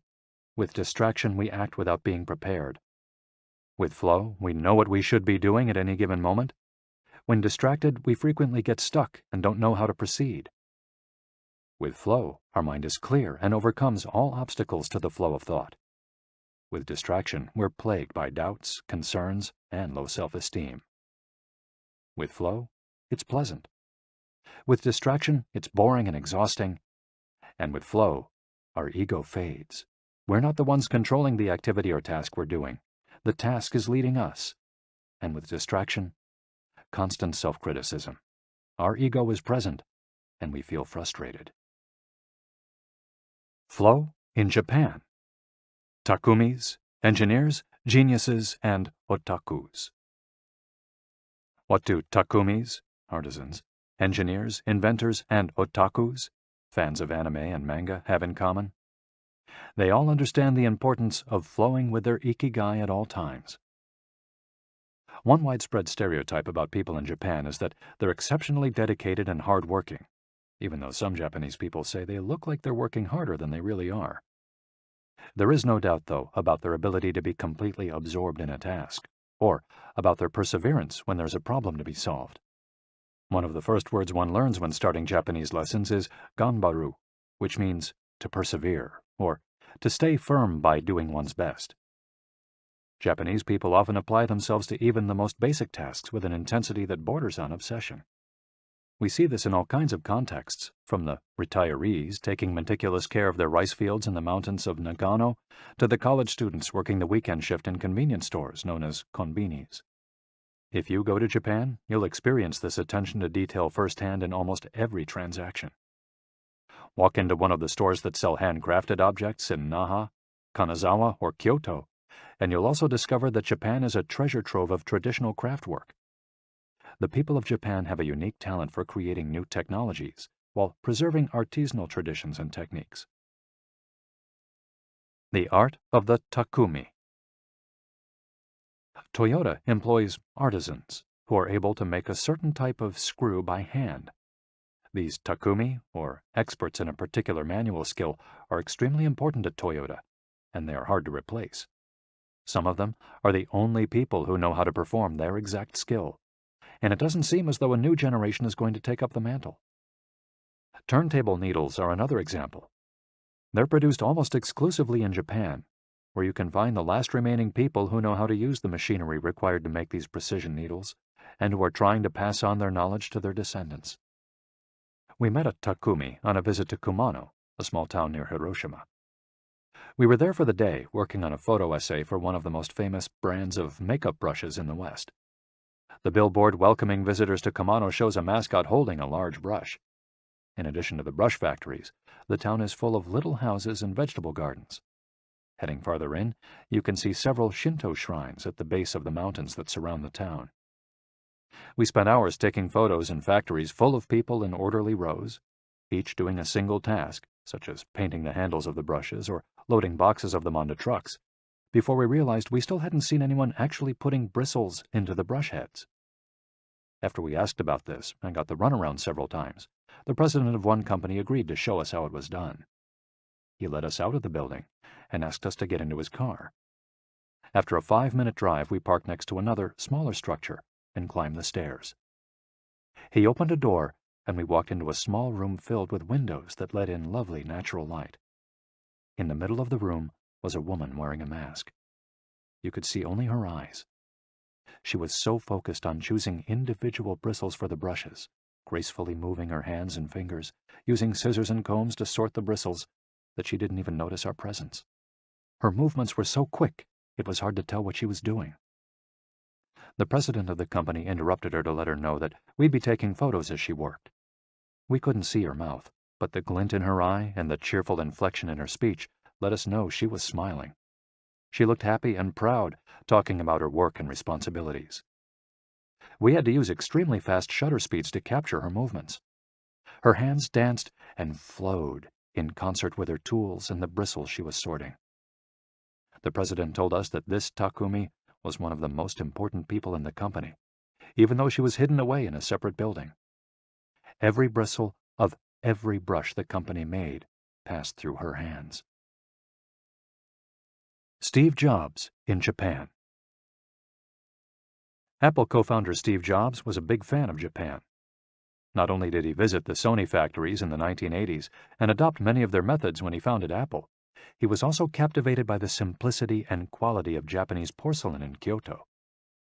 It was not, however, an artisan from Kyoto who won Steve Jobs' devotion, but rather a takumi from Toyama named Yokio Shakunaga, who used a technique called Etchu Setoyaki, known by only a few. On a visit to Kyoto, Jobs heard of an exhibition of Shakunaga's work. He immediately understood that there was something special about Shakunaga's porcelain. As a matter of fact, he bought several cups, vases, and plates, and went back to the show 3 times that week. Jobs returned to Kyoto several times over the course of his life in search of inspiration, and ended up meeting Shakunaga in person. It is said that Jobs had many questions for him, almost all of them about the fabrication process and the type of porcelain he used. Shakunaga explained that he used white porcelain he extracted himself from mountains in the Toyama prefecture, making him the only artist of his ilk familiar with the fabrication process of porcelain objects from their origins in the mountains to their final form, an authentic takumi. Jobs was so impressed that he considered going to Toyama to see the mountain where Shakunaga got his porcelain, but thought better of it when he heard that it was more than 4 hours by train from Kyoto. In an interview after Jobs' death, Shakunaga said he was very proud that his work had been appreciated by the man who created the iPhone. He added that Jobs' last purchase from him had been a set of 12 teacups. Jobs had asked for something special, a new style. To satisfy this request, Shakunaga made 150 teacups in the process of testing out new ideas. Of these, he chose the 12 best and sent them to the Jobs family. Ever since his first trip to Japan, Jobs was fascinated and inspired by the country's artisans, engineers, especially at Sony, philosophy, especially Zen, and cuisine, especially sushi. Sophisticated simplicity. What do Japanese artisans, engineers, Zen philosophy, and cuisine have in common? Simplicity and attention to detail. It is not a lazy simplicity, but a sophisticated one that searches out new frontiers, always taking the object, the body and mind, or the cuisine to the next level, according to one's ikigai. As Csikszentmihalyi would say, the key is always having a meaningful challenge to overcome in order to maintain flow. The documentary Jiro Dreams of Sushi gives us another example of a takumi, this time in the kitchen. Its protagonist has been making sushi every day for more than 80 years and owns a small sushi restaurant near the Ginza subway station in Tokyo. He and his son go every day to the famous Tsukiji fish market and choose the best fish to bring back to the restaurant. In the documentary, we see one of Jiro's apprentices learning to make tamago, a thin, slightly sweet omelet. No matter how hard he tries, he can't get Jiro's approval. He keeps practicing for years until he finally does. Why does the apprentice refuse to give up? Doesn't he get bored cooking eggs every day? No, because making sushi is his ikigai too. Both Jiro and his son are culinary artists. They don't get bored when they cook. They achieve a state of flow.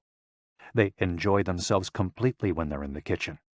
That is their happiness, their ikigai.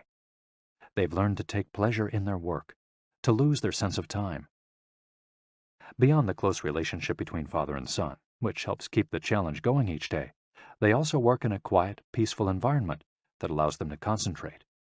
Even after receiving a 3-star rating from Michelin, they never considered opening other locations or expanding the business. They serve just 10 patrons at a time at the bar of their small restaurant. Jiro's family isn't looking to make money. Instead, they value good working conditions and creating an environment in which they can flow while making the best sushi in the world. Jiro, like Yukio Shakunaga, begins his work at the source. He goes to the fish market to find the best tuna. Shakunaga goes to the mountains to find the best porcelain. When they get down to work, both become one with the object they are creating. This unity with the object that they reach in a state of flow takes on special meaning in Japan, where, according to Shintoism, forests, trees, and objects have a kami, spirit or god within them. When someone, whether an artist, an engineer, or a chef, sets out to create something, his or her responsibility is to use nature to give it life, while respecting that nature at every moment. During this process, the artisan becomes one with the object and flows with it. An ironworker would say that metal has a life of its own, just as someone making ceramics would say the clay does. The Japanese are skilled at bringing nature and technology together, not man versus nature, but a union of the two. The purity of Ghibli. There are those who say that the Shinto value of being connected with nature is vanishing. One of the harshest critics of this loss is another artist with a clearly defined ikigai, Hayao Miyazaki, the director of the animated films produced by Studio Ghibli. In nearly all his films, we see humans, technology, fantasy, and nature in a state of conflict, and in the end, coming together. One of the most poignant metaphors in his film, Spirited Away, is an obese spirit covered in trash that represents pollution of the rivers. In Miyazaki's films, forests have personalities, trees have feelings, and robots befriend birds. Considered a national treasure by the Japanese government, Miyazaki is an artist capable of becoming completely absorbed in his art. He uses a cell phone from the late 1990s, and he makes his entire team draw by hand. He directs his films by rendering on paper even the tiniest detail, achieving flow by drawing, not by using a computer. Thanks to this obsession on the director's part, Studio Ghibli is one of the only studios in the world where almost the entire production process is carried out using traditional techniques. Those who have visited Studio Ghibli know that it's fairly typical on a given Sunday to see a solitary individual tucked away in a corner, hard at work. A man in simple clothes who will greet them with an "Ohayo," hello, without looking up. Miyazaki is so passionate about his work that he spends many Sundays in the studio, enjoying the state of flow, putting his ikigai above all else. Visitors know that under no circumstances is one to bother Miyazaki, who is known for his quick temper, especially if he is interrupted while drawing. In 2013, Miyazaki announced he was going to retire. To commemorate his retirement, the television station NHK made a documentary showing him in his last days at work. He is drawing in nearly every scene of the film. In one scene, several of his colleagues are seen coming out of a meeting, and there he is, drawing in a corner, paying no attention to them. In another scene, he is shown walking to work on December 30th, a national holiday in Japan, and opening the doors of Studio Ghibli so he can spend the day there, drawing alone. Miyazaki can't stop drawing. The day after his retirement, instead of going on vacation or staying at home, he went to Studio Ghibli and sat down to draw. His colleagues put on their best poker faces, not knowing what to say. 1 year later, he announced he wouldn't make any more feature films, but that he would keep on drawing until the day he died. Can someone really retire if he's passionate about what he does? The recluses. It is not only the Japanese who have this capacity. There are artists and scientists all over the world with strong, clear ikigais. They do what they love until their dying day. The last thing Einstein wrote before closing his eyes forever was a formula that attempted to unite all the forces of the universe in a single theory. When he died, he was still doing what he loved. If he hadn't been a physicist, he said, he would have been happy as a musician. When he wasn't focused on physics or mathematics, he enjoyed playing the violin. Reaching a state of flow while working on his formulas or playing music, his two ikigais, brought him endless pleasure. Many such artists might seem misanthropic or reclusive, but what they are really doing is protecting the time that brings them happiness, sometimes at the expense of other aspects of their lives. They are outliers who apply the principles of flow to their lives to an extreme. Another example of this kind of artist is the novelist Haruki Murakami.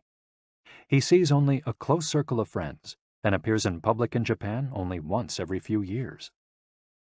Artists know how important it is to protect their space, control their environment, and be free from distractions if they want to flow with their ikigai. Microflow. Enjoying mundane tasks. But what happens when we have to, say, do the laundry, mow the lawn, or attend to paperwork? Is there a way to make these mundane tasks enjoyable? Near the Shinjuku subway station, in one of the neural centers of Tokyo, there is a supermarket that still employs elevator operators. The elevators are fairly standard and could easily be operated by the customers, but the store prefers to provide the service of someone holding the door open for you, pushing the button for your floor, and bowing as you exit. If you ask around, you'll learn that there is one elevator operator who has been doing the same job since 2004. She is always smiling and enthusiastic about her work. How is she able to enjoy such a job? Doesn't she get bored doing something so repetitive? On closer inspection, it becomes clear that the elevator operator is not just pushing buttons, but is instead performing a whole sequence of movements. She begins by greeting the customers with a song-like salutation, followed by a bow and a welcoming wave of the hand. Then, she presses the elevator button with a graceful movement, as though she is a geisha offering a client a cup of tea. Csikszentmihalyi calls this microflow. We've all been bored in a class or at a conference and started doodling to keep ourselves entertained, or whistled while painting a wall. If we're not truly being challenged, we get bored and add a layer of complexity to amuse ourselves. Our ability to turn routine tasks into moments of microflow, into something we enjoy, is key to our being happy, since we all have to do such tasks. Even Bill Gates washes the dishes every night. He says he enjoys it, that it helps him relax and clear his mind, and that he tries to do it a little better each day, following an established order or set of rules he's made for himself. Plates first, forks second, and so on. It's one of his daily moments of microflow. Richard Feynman, one of the most important physicists of all time, also took pleasure in routine tasks. W. Daniel Hillis, one of the founders of the supercomputer manufacturer Thinking Machines, hired Feynman to work on the development of a computer that could handle parallel processing when he was already world famous. He says Feynman showed up on his first day of work and said, "Okay, boss, what's my assignment?" They didn't have anything prepared, so they asked him to work on a certain mathematical problem. He immediately realized they were giving him an irrelevant task to keep him busy and said, "That sounds like a bunch of baloney. Give me something real to do." So they sent him to a nearby shop to buy office supplies, and he completed his assignment with a smile on his face. When he didn't have something important to do or needed to rest his mind, Feynman dedicated himself to microflowing, say, painting the office walls. Weeks later, after visiting the Thinking Machines offices, a group of investors declared, "You have a Nobel laureate in there, painting walls and soldering circuits." Instant vacations. Getting there through meditation. Training the mind can get us to a place of flow more quickly. Meditation is one way to exercise our mental muscles. There are many types of meditation, but they all have the same objective: calming the mind, observing our thoughts and emotions, and centering our focus on a single object. The basic practice involves sitting with a straight back and focusing on your breath. Anyone can do it, and you feel a difference after just one session. By fixing your attention on the air moving in and out of your nose, you can slow the torrent of thoughts and clear your mental horizons. The Archer's Secret. The winner of the 1988 Olympic gold medal for archery was a 17-year-old woman from South Korea. When asked how she prepared, she replied that the most important part of her training was meditating for 2 hours each day. If we want to get better at reaching a state of flow, meditation is an excellent antidote to our smartphones and their notifications constantly clamoring for our attention. One of the most common mistakes among people starting to meditate is worrying about doing it right, achieving absolute mental silence or reaching nirvana. The most important thing is to focus on the journey. Since the mind is a constant swirl of thoughts, ideas, and emotions, slowing down the centrifuge, even for just a few seconds, can help us feel more rested and leave us with a sense of clarity. In fact, one of the things we learn in the practice of meditation is not to worry about anything that flits across our mental screen. The idea of killing our boss might flash into our mind, but we simply label it as a thought and let it pass like a cloud, without judging or rejecting it. It's only a thought, one of the 60,000 we have every day, according to some experts. Meditation generates alpha and theta brainwaves. For those experienced in meditation, these waves appear right away, while it might take half an hour for a beginner to experience them. These relaxing brainwaves are the ones that are activated right before we fall asleep, as we lie in the sun or right after taking a hot bath. We all carry a spa with us everywhere we go. It's just a matter of knowing how to get in, something anyone can do with a bit of practice. Humans as ritualistic beings. Life is inherently ritualistic. We could argue that humans naturally follow rituals that keep us busy. In some modern cultures, we've been forced out of our ritualistic lives to pursue goal after goal in order to be seen as successful. But throughout history, humans have always been busy. We were hunting, cooking, farming, exploring, and raising families, activities that were structured as rituals to keep us busy throughout our days. But in an unusual way, rituals still permeate daily life and business practices in modern Japan. The main religions in Japan, Confucianism, Buddhism, and Shintoism, are all ones in which the rituals are more important than absolute rules. When doing business in Japan, process, manners, and how you work on something is more important than the final results. Whether this is good or bad for the economy is beyond the scope of this audiobook. What is indisputable, though, is that finding flow in a ritualistic workplace is much easier than in one in which we are continually stressed out trying to achieve unclear goals set by our bosses. Rituals give us clear rules and objectives, which help us enter a state of flow. When we have only a big goal in front of us, we might feel lost or overwhelmed by it. Rituals help us by giving us the process, the sub-steps on the path to achieving a goal. When confronted with a big goal, try to break it down into parts, and then attack each part one by one. Focus on enjoying your daily rituals, using them as tools to enter a state of flow. Don't worry about the outcome. It will come naturally. Happiness is in the doing, not in the result. As a rule of thumb, remind yourself, rituals over goals. The happiest people are not the ones who achieve the most. They're the ones who spend more time than others in a state of flow. Using flow to find your IKIGAI. After hearing this chapter, you should have a better idea of which activities in your life make you enter flow. Write all of them on a piece of paper. Then, ask yourself 3 questions. What do the activities that drive you to flow have in common? Why do these activities drive you to flow? For example, are all the activities you most like doing ones that you practice alone or with other people? Do you flow more when doing things that require you to move your body, or just to think? In the answers to these questions, you might find the underlying ikigai that drives your life. If you don't, then keep searching by going deeper into what you like by spending more of your time in the activities that make you flow.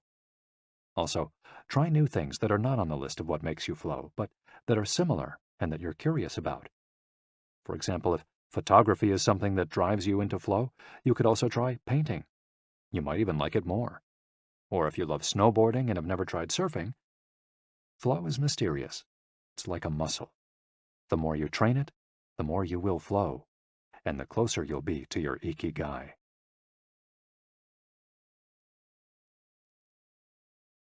Chapter 5. Masters of Longevity. Words of wisdom from the longest living people in the world. When we started working on this audiobook, we didn't want to just research the factors that contribute to a long and happy life. We wanted to hear from the true masters of this art. The interviews we conducted in Okinawa merit their own chapter, but in the section that precedes it, we've provided an overview of the life philosophies of a few international champions of longevity. We're talking about super centenarians, people who live to 110 years of age or more. The term was coined in 1970 by Norris McWhirter, editor of the Guinness Book of World Records. Its use became more widespread in the 1990s after it appeared in William Strauss and Neil Howe's Generations. Today, there are an estimated 300 to 450 supercentenarians in the world, although the age of only around 75 of them has been confirmed. They aren't superheroes, but we could see them as such for having spent far more time on this planet than the average life expectancy would predict. Given the rise in life expectancy around the world, the number of supercentenarians might also increase. A healthy and purposeful life could help us join their ranks. Let's take a look at what a few of them have to say. Misao Okawa, 117. Eat and sleep, and you'll live a long time. You have to learn to relax. According to the Gerontology Research Group, until April 2015, the oldest living person in the world was Misao Okawa, who passed away in a care facility in Osaka, Japan after living for 117 years, 27 days. The daughter of a textile merchant, she was born in 1898 when Spain lost its colonies in Cuba and the Philippines, and the United States annexed Hawaii and launched Pepsi-Cola. Until she was 110, this woman, who lived in 3 different centuries, cared for herself unassisted. When specialists asked about her self-care routine, Misao answered simply, "Eating sushi and sleeping," to which we should add, having a tremendous thirst for life. When they inquired about her secret for longevity, she answered with a smile, "I ask myself the same thing." Proof that Japan continues to be a factory of long life. In July of the same year, Sakari Momoi passed away at 112 years and 150 days old. At the time, he was the oldest man in the world, though he was younger than 57 women. Maria Capovilla, 116. I've never eaten meat in my life. Born in Ecuador in 1889, Maria Capovilla was recognized by Guinness as the world's oldest person. She died of pneumonia in 2006 at 116 years and 347 days old, leaving behind 3 children, 12 grandchildren, and 20 great and great-great-grandchildren. She gave one of her last interviews at age 107, sharing her memories and her thoughts. I'm happy, and I give thanks to God who keeps me going. I never thought I'd live so long. I thought I'd die long ago. My husband, Antonio Capovilla, was the captain of a ship. He passed away at 84. We had 2 daughters and a son, and now I have many grandchildren and great-grandchildren. Things were better back in the old days. People behaved better. We used to dance, but we were more restrained. There was this one song I loved dancing to, Maria, by Luis Alarcón. I still remember most of the words. I also remember many prayers and say them every day. I like the waltz, and can still dance it. I also still make crafts. I do some of the things I did when I was in school. When she had finished recalling her past, she began to dance, one of her great passions, with an energy that made her seem decades younger. When asked about her secret for longevity, she responded simply, I don't know what the secret to long life is. The only thing I do is I've never eaten meat in my life. I attribute it to that. Jean Calment, 122. Everything's fine. Born in Arles, France, in February 1875, Jean Calment lived until August 4, 1997, making her, at 122, the oldest person of verified age in history. She jokingly said that she competed with Methuselah, and there is no question that she broke numerous records as she went on celebrating birthdays. She died of natural causes at the end of a happy life, during which she denied herself almost nothing. She rode a bicycle until she turned 100. She lived on her own until 110, when she agreed to move into a nursing home after accidentally starting a small fire in her apartment. She stopped smoking at 120, when her cataracts started making it hard for her to bring a cigarette to her lips. One of her secrets may have been her sense of humor. As she said on her 120th birthday, I see badly, I hear badly, and I feel bad, but everything's fine. Walter Bruning, 114. If you keep your mind and body busy, you'll be around a long time. Born in Minnesota in 1896, Walter Bruning was able to see 3 centuries in his lifetime. He died in Montana in 2011 from natural causes. He'd had 2 wives and a 50-year career on the railroad. At 83, he retired to an assisted living center in Montana, where he remained until his death. He is the 2nd oldest man of verified age ever born in the United States. He gave many interviews in his final years, insisting that his longevity stemmed from, among other things, his habit of eating only 2 meals per day and working for as many hours as he could. Your mind and your body, you keep both busy, he said on his 112th birthday. You'll be here a long time. Back then, he was still exercising every day. Among Bruning's other secrets, he had a habit of helping others, and he wasn't afraid of dying. As he declared in a 2010 interview with the Associated Press, we're all going to die. Some people are scared of dying. Never be afraid to die, because you're born to die. Before passing away in 2011, He is said to have told a pastor that he'd made a deal with God. If he wasn't going to get better, it was time to go. Alexander Emich, 111. I just haven't died yet. Born in Poland in 1903, Alexander Emich was a chemist and parapsychologist residing in the United States who, after the death of his predecessor in 2014, became the oldest man of authenticated age in the world. Emich himself died a year thereafter, in June of that year, leaving behind a long life rich with experiences. Emich attributed his longevity to, among other things, never drinking alcohol. "It's not as though I'd won the Nobel Prize," he said upon being declared the world's oldest man. "I never thought I'd get to be so old." When asked about his secret to living so long, his answer was, "I don't know. I just haven't died yet." Ikigai artists. The secret to long life, however, is not held by supercentenarians alone.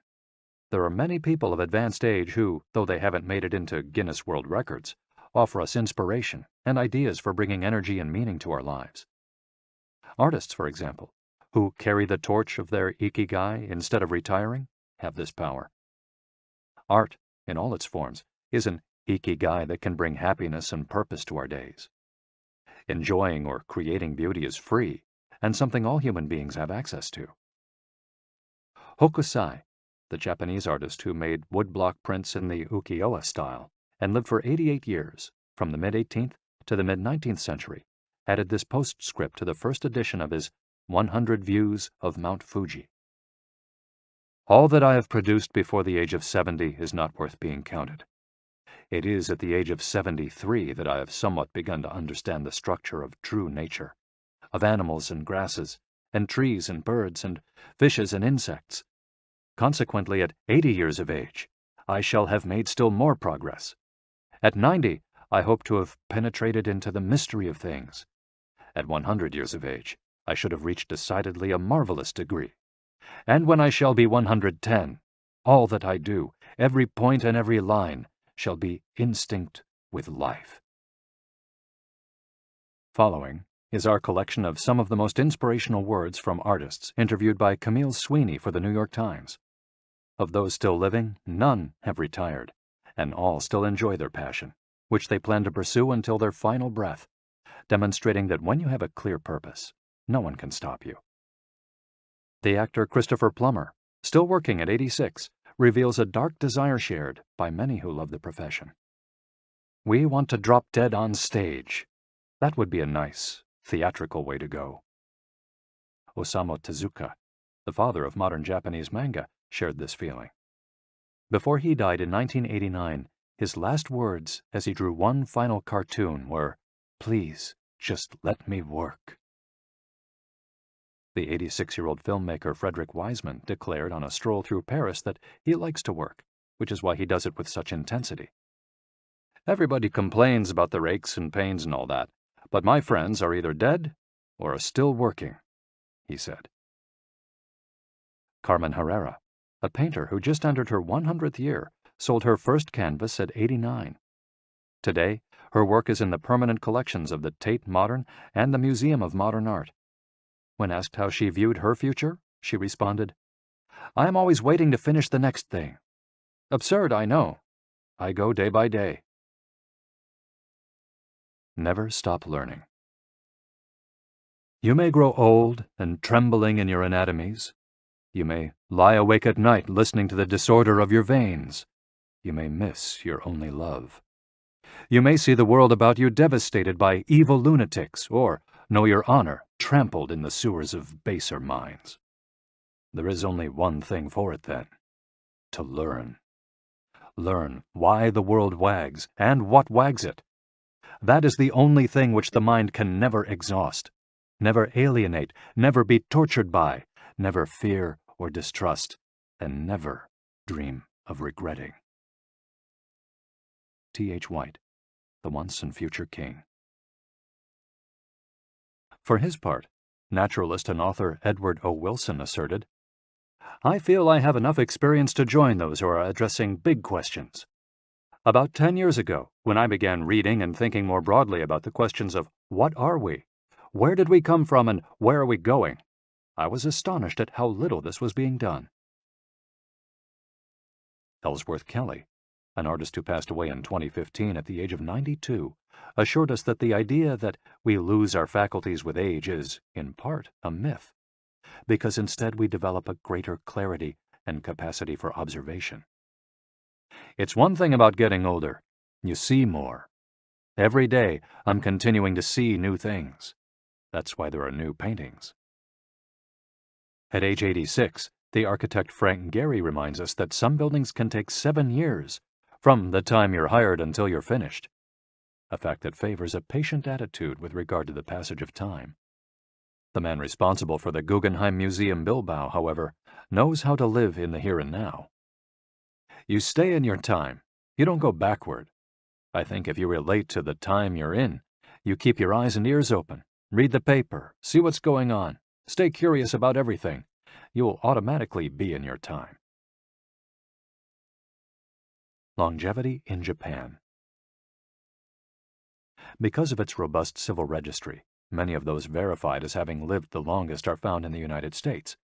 However, there are many centenarians living in remote villages in other countries. A peaceful life in the countryside seems pretty common among people who have watched a century pass. Without question, the international superstar of longevity is Japan, which has the highest life expectancy of any country in the world.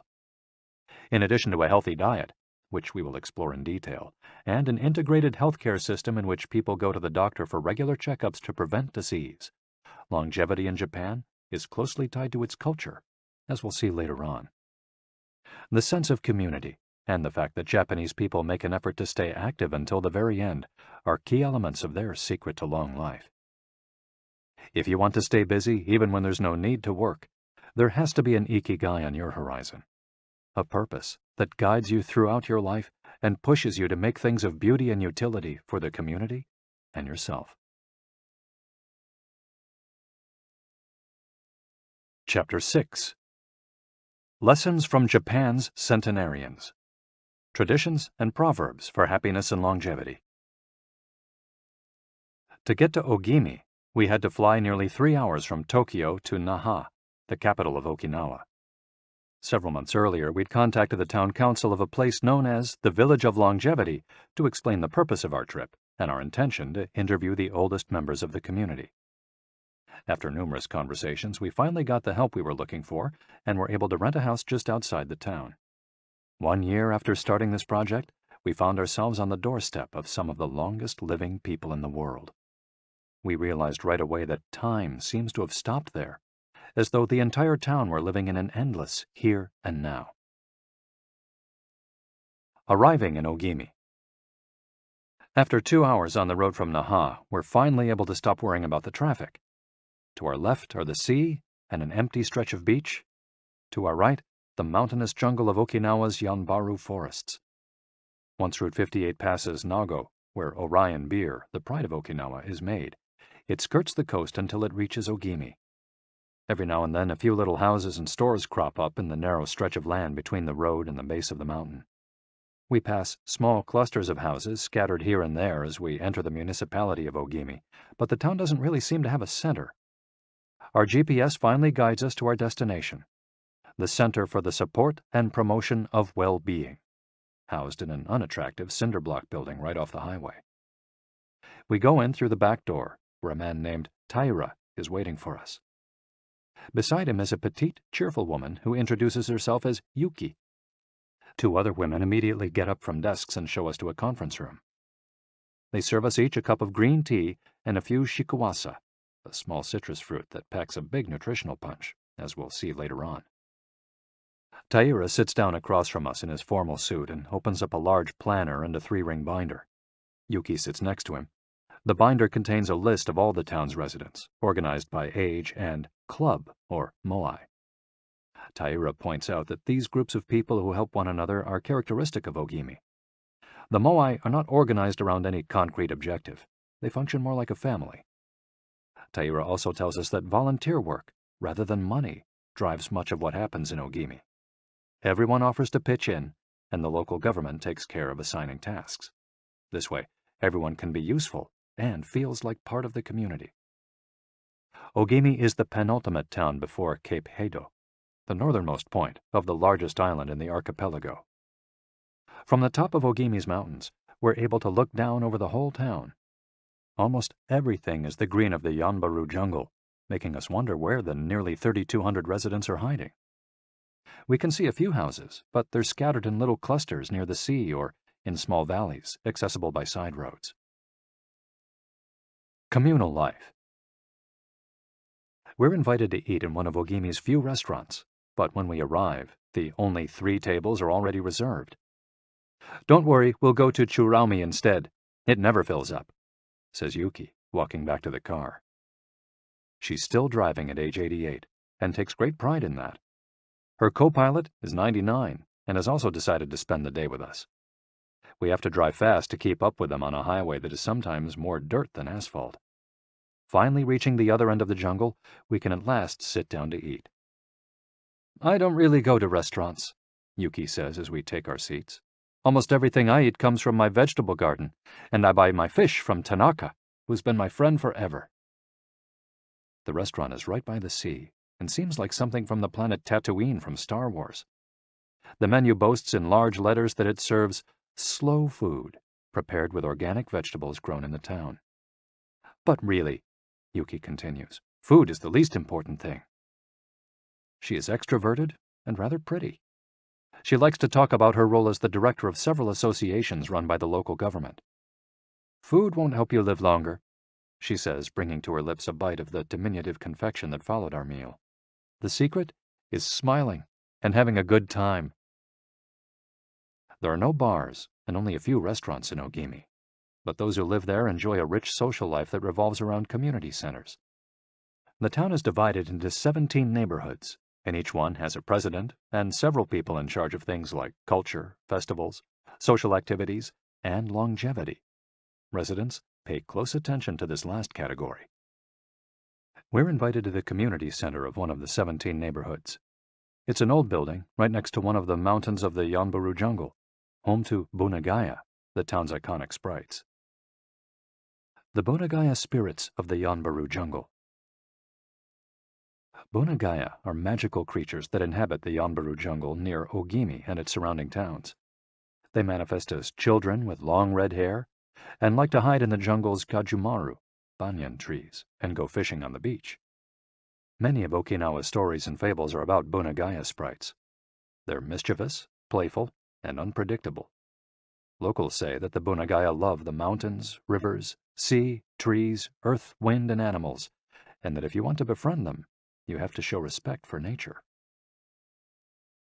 A birthday party. When we arrive at the neighborhood's community center, we're greeted by a group of about 20 people who proudly proclaim, "The youngest among us is 83. We conduct our interviews at a large table while drinking green tea. When we finish, we're brought to an event space where we celebrate the birthdays of 3 members of the group. One woman is turning 99, another 94, and one young man has just reached 89. We sing a few songs popular in the village and finish up with "Happy Birthday" in English.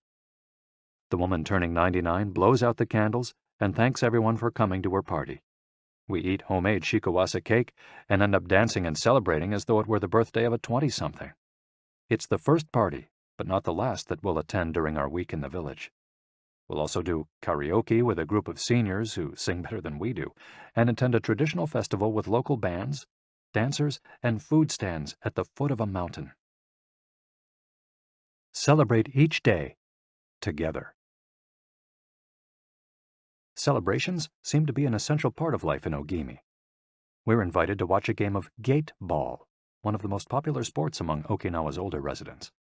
It involves hitting a ball with a mallet-like stick. It's a low-impact sport that can be played anywhere, and it's a good excuse to move around and have fun as a group. The residents hold local competitions, and there is no age limit for participants. We participate in the weekly game and lose to a woman who recently turned 104. Everyone cheers, and the defeated look on our faces elicits laughter. In addition to playing and celebrating as a community, spirituality is also essential to the happiness of the village's residents. The gods of Okinawa.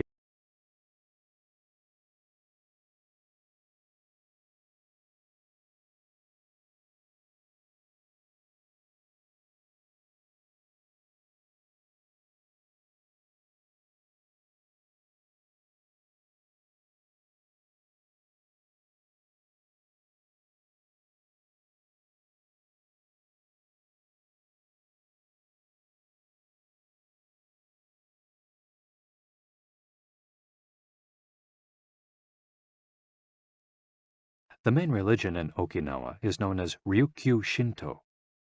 Ryukyu is the original name of the Okinawa archipelago, and Shinto means the path of the gods. Ryukyu Shinto combines elements of Chinese Taoism, Confucianism, Buddhism, and Shintoism with shamanistic and animistic elements. According to this ancient faith, the world is populated by an infinite number of spirits divided into several types: spirits of the home, of the forest, of the trees, and of the mountains. It's important to appease these spirits through rituals and festivals, and by consecrating sacred grounds. Okinawa is full of sacred jungles and forests, where many of the two main kinds of temples are found, the Utaki and the Uganju.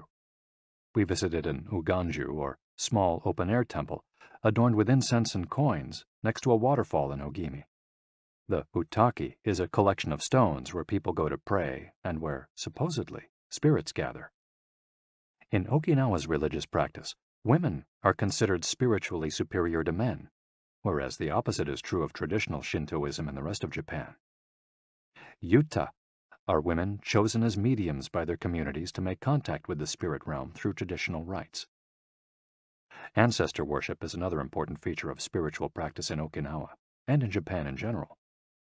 The home of each generation's firstborn usually contains a butsudan, or small altar, used to pray for and make offerings to the family's ancestors. Mabui. Every person has an essence, or mabui.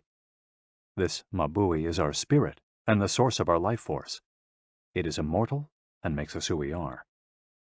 Sometimes the mabui of someone who has died is trapped in the body of a living person.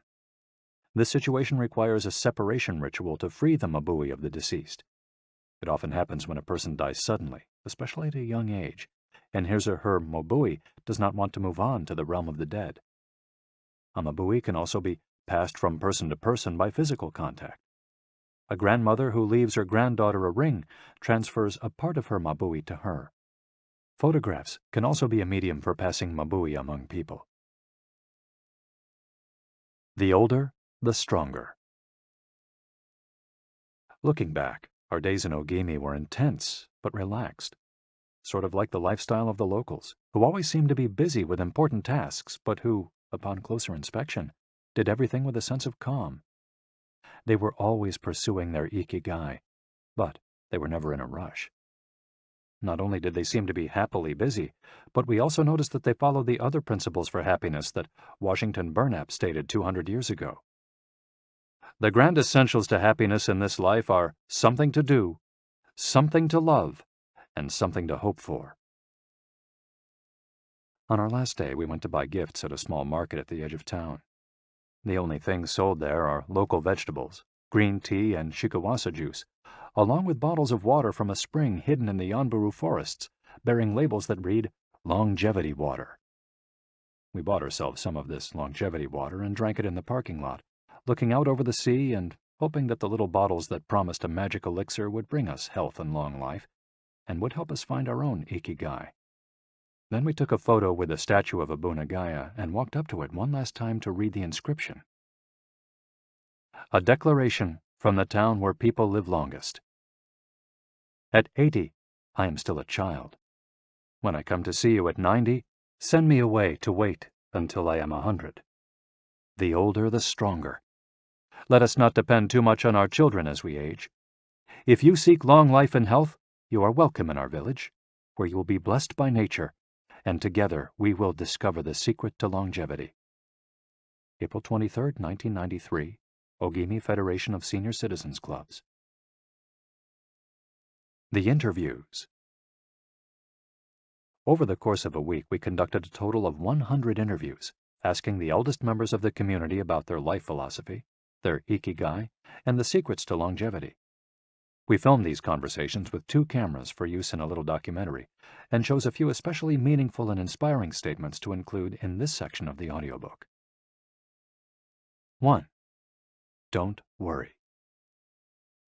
The secret to a long life is not to worry, and to keep your heart young. Don't let it grow old.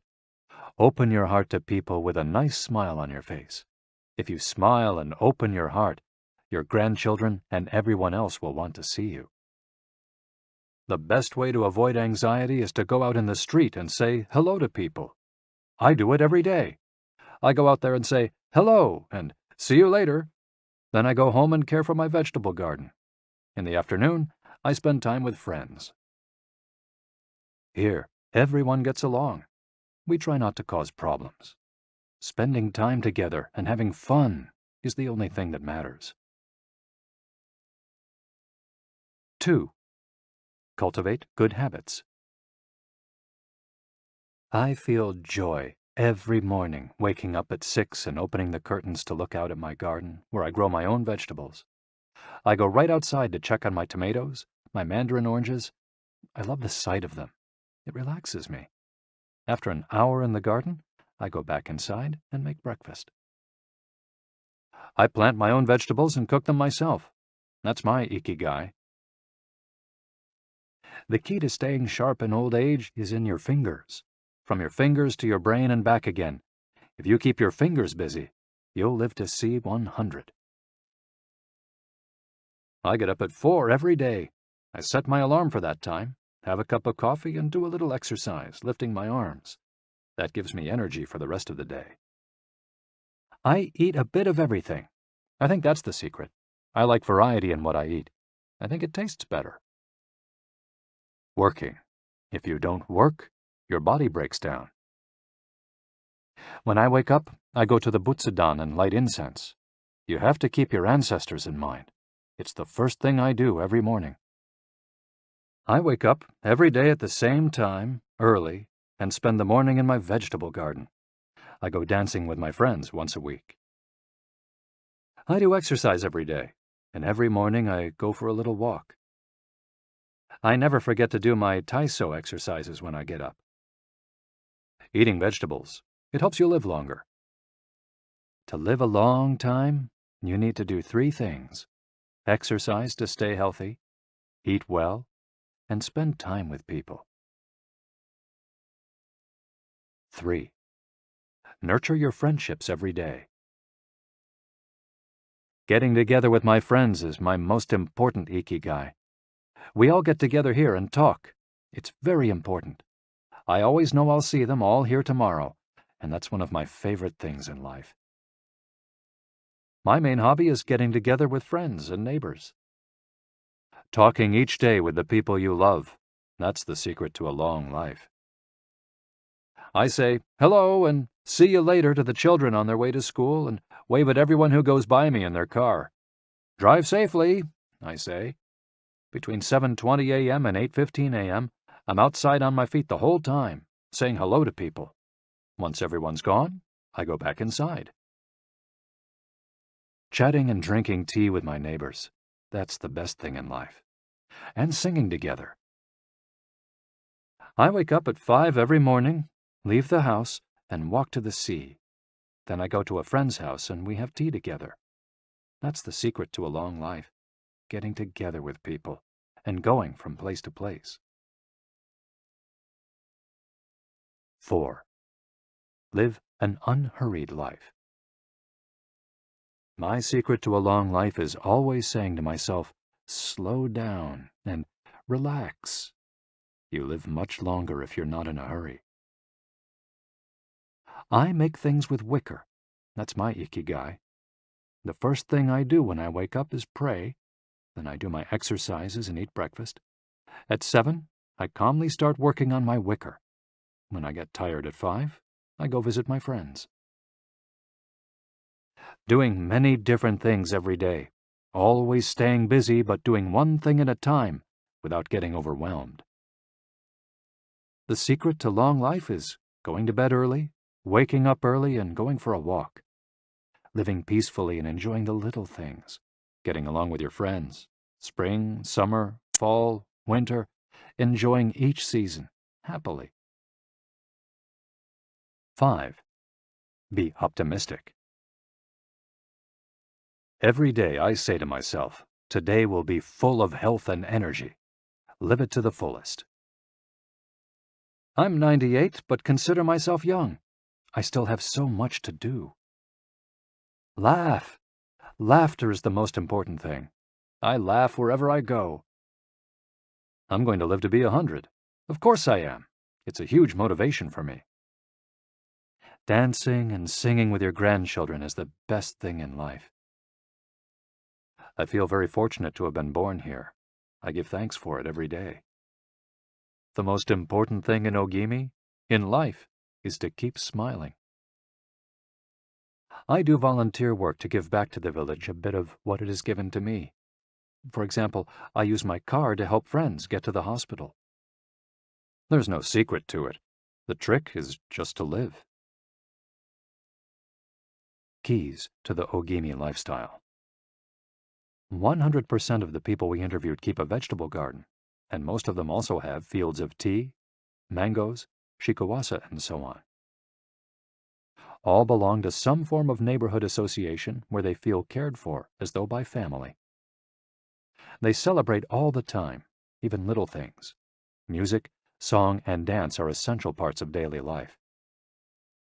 They have an important purpose in life, or several. They have an IKIGAI, but they don't take it too seriously. They're relaxed and enjoy all that they do. They are very proud of their traditions and local culture. They are passionate about everything they do, however insignificant it might seem. Locals have a strong sense of yui ma'aru, recognizing the connection between people. They help each other with everything from work in the fields, harvesting sugarcane or planting rice, to building houses and municipal projects.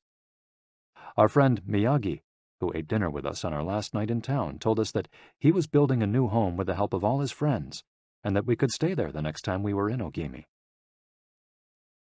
They are always busy, but they occupy themselves with tasks that allow them to relax. We didn't see a single old grandpa sitting on a bench doing nothing. They're always coming and going, to sing karaoke, visit with neighbors, or play a game of gateball.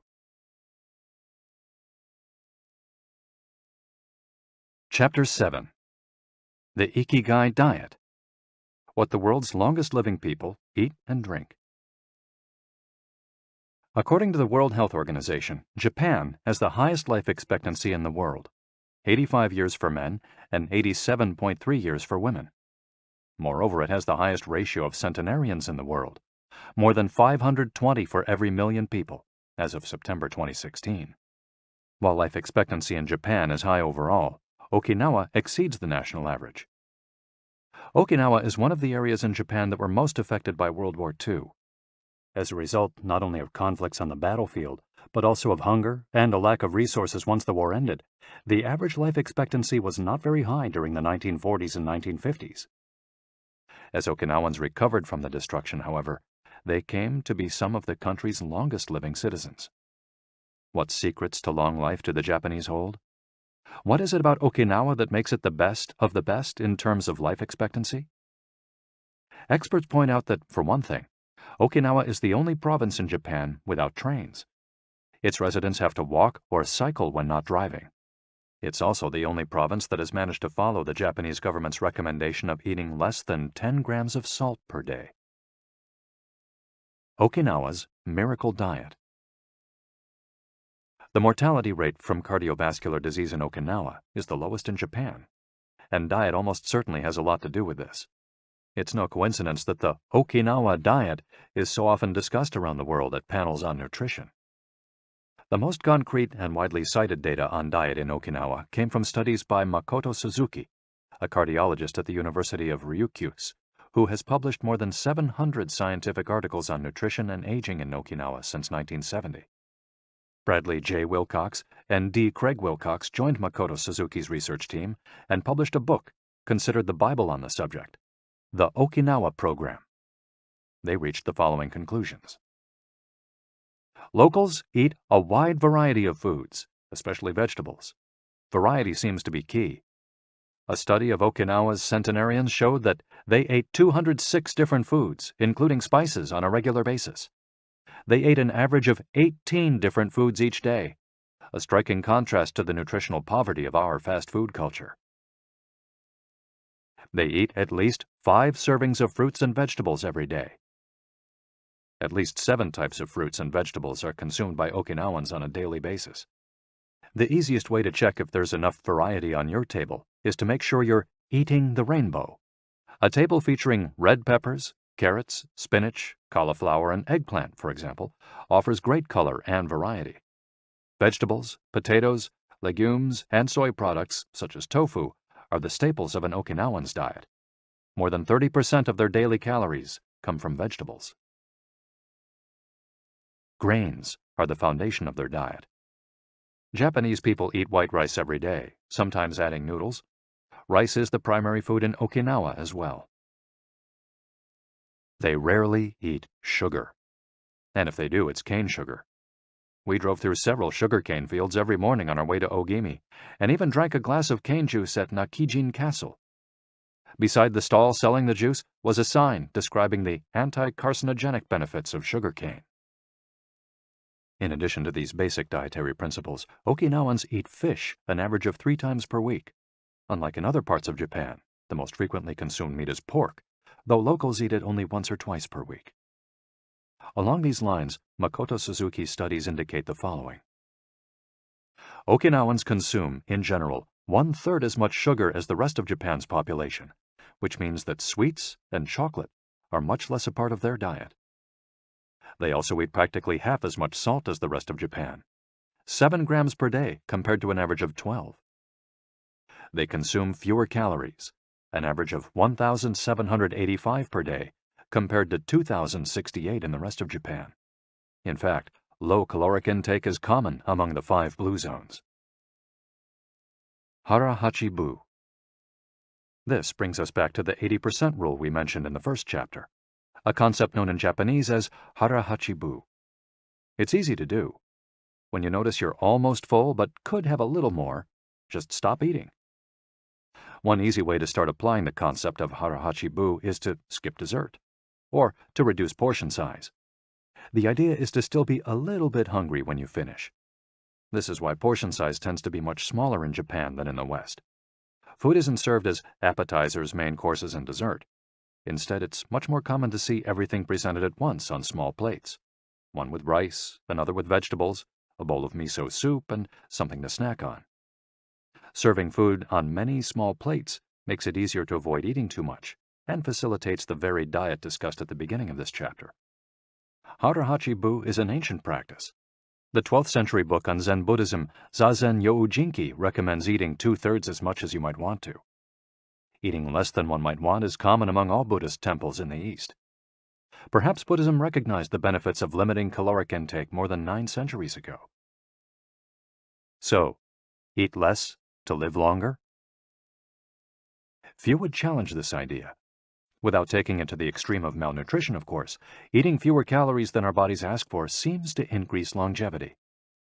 The key to staying healthy while consuming fewer calories is eating foods with a high nutritional value, especially superfoods, and avoiding those that add to our overall caloric intake but offer little to no nutritional value. The calorie restriction we've been discussing is one of the most effective ways to add years to your life. If the body regularly consumes enough or too many calories, it gets lethargic and starts to wear down, expending significant energy on digestion alone. Another benefit of calorie restriction is that it reduces levels of IGF-1, insulin-like growth factor 1, in the body. IGF-1 is a protein that plays a significant role in the aging process. It seems that one of the reasons humans and animals age is an excess of this protein in their blood. Whether calorie restriction will extend lifespan in humans is not yet known, but data increasingly indicate that moderate calorie restriction with adequate nutrition has a powerful protective effect against obesity, type 2 diabetes, inflammation, hypertension, and cardiovascular disease, and reduces metabolic risk factors associated with cancer. An alternative to following the 80% rule on a daily basis is to fast for 1 or 2 days each week. The 5-2, or fasting diet, recommends 2 days of fasting, consuming fewer than 500 calories every week, and eating normally on the other 5 days. Among its many benefits, fasting helps cleanse the digestive system and allows it to rest. 15 natural antioxidants found in the Okinawan diet. Antioxidants are molecules that slow down the oxidation process in cells, neutralizing the free radicals that cause damage and accelerate aging. The antioxidant power of green tea, for example, is well known and will be discussed later at greater length. Because they are rich in antioxidants and are eaten nearly every day in the region, these 15 foods are considered keys to Okinawan vitality. Tofu, miso, tuna, carrots, goya, a bitter melon, kombu, sea kelp, cabbage, nori, seaweed, onion, soy sprouts, hechima, a cucumber-like gourd, soybeans, boiled or raw, sweet potato, peppers, and sanpincha, jasmine tea. Sanpincha, the reigning infusion in Okinawa. Okinawans drink more sanpincha, a mix of green tea and jasmine flowers, than any other kind of tea. The closest approximation in the West would be the jasmine tea that usually comes from China. A 1988 study conducted by Hiroko Sho at the Okinawa Institute of Science and Technology indicates that jasmine tea reduces blood cholesterol levels. Sanpincha can be found in many different forms in Okinawa and is even available in vending machines. In addition to all the antioxidant benefits of green tea, it boasts the benefits of jasmine, which include reducing the risk of heart attack, strengthening the immune system, helping relieve stress, lowering cholesterol. Okinawans drink an average of 3 cups of sanpincha every day. It might be hard to find exactly the same blend in the West, but we can drink jasmine tea, or even a high-quality green tea instead. The secrets of green tea. Green tea has been credited for centuries with significant medicinal properties. Recent studies have confirmed its many benefits and have attested to the importance of this ancient plant in the longevity of those who drink it often. Originally from China, where it's been consumed for millennia, green tea didn't make its way to the rest of the world until just a few centuries ago. Unlike other teas, and as a result of being air-dried without fermentation, it retains its active elements even after being dried and crumbled. It offers meaningful health benefits such as controlling cholesterol, lowering blood sugar levels, improving circulation, protection against the flu, vitamin C, promoting bone health, fluoride, protection against certain bacterial infections, protection against UV damage, cleansing, and diuretic effects. White tea, with its high concentration of polyphenols, may be even more effective against aging. In fact, it's considered to be the natural product with the greatest antioxidant power in the world, to the extent that 1 cup of white tea might pack the same punch as a dozen glasses of orange juice. In summary, drinking green or white tea every day can help us reduce the free radicals in our bodies, keeping us young longer. The powerful shikuwasa. Shikuwasa is the citrus fruit par excellence of Okinawa, and Ogimi is its largest producer in all of Japan. The fruit is extremely acidic. It's impossible to drink shikuwasa juice without diluting it first with water. Its taste is somewhere between that of a lime and a mandarin orange, to which it bears a family resemblance. Shikuwasas also contain high levels of nobiletin, a flavonoid rich in antioxidants. All citrus fruits, grapefruits, oranges, lemons, are high in nobiletin, but Okinawa's shikuwasas have 40 times as much as oranges. Consuming nobiletin has been proven to protect us from arteriosclerosis, cancer, type 2 diabetes, and obesity in general. Shikuwasas also contain vitamin C and B, beta-carotene, and minerals. They're used in many traditional dishes and to add flavor to food and are squeezed to make juice. While conducting research at the birthday parties of the town's grandparents, we were served shikuwasa cake. The antioxidant canon for Westerners. In 2010, the UK's Daily Mirror published a list of foods recommended by experts to combat aging. Among these foods readily available in the West are vegetables, such as broccoli and chard, for their high concentration of water, minerals, and fiber. Oily fish, such as salmon, mackerel, tuna, and sardines, for all the antioxidants in their fat. Fruits, such as citrus, strawberries, and apricots. They're an excellent source of vitamins and help eliminate toxins from the body. Berries, such as blueberries and goji berries. They're rich in phytochemical antioxidants. Dried fruits, which contain vitamins and antioxidants and give you energy. Grains, such as oats and wheat, which give you energy and contain minerals. Olive oil, for its antioxidant effects that show in your skin. Red wine, in moderation, for its antioxidant and vasodilatory properties. Foods that should be eliminated are refined sugar and grains, processed baked goods, and prepared foods, along with cow's milk and all its derivatives. Following this diet will help you feel younger and slow the process of premature aging. Chapter 8. Gentle Movements, Longer Life. Exercises from the East that promote health and longevity.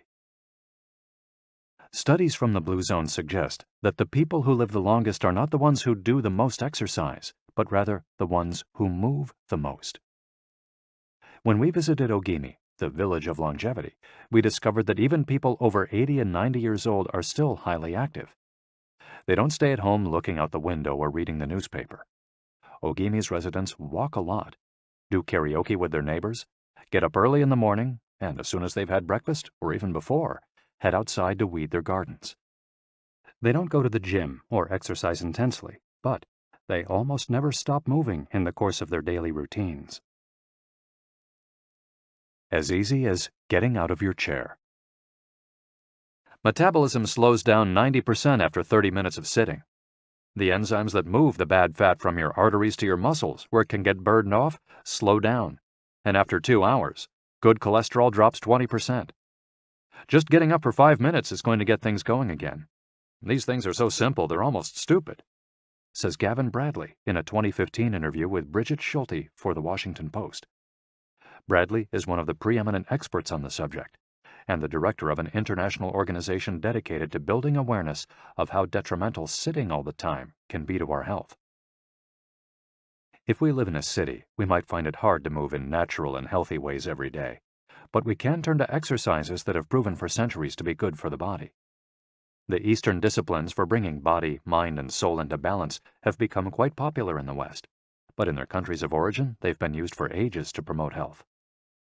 Yoga, originally from India, though very popular in Japan, and China's Qigong and Tai Chi, among other disciplines, seek to create harmony between a person's body and mind so they can face the world with strength, joy, and serenity. They're touted as elixirs of youth, and science has endorsed the claim.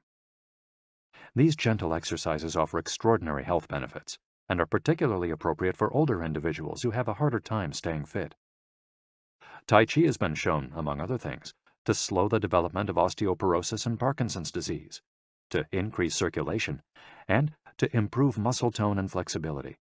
Its emotional benefits are just as important. It's a great shield against stress and depression. You don't need to go to the gym for an hour every day or run marathons. As Japanese centenarians show us, all you need is to add movement to your day. Practicing any of these Eastern disciplines on a regular basis is a great way to do so. An added benefit is that they all have well-defined steps, and as we heard in Chapter 4, disciplines with clear rules are good for flow.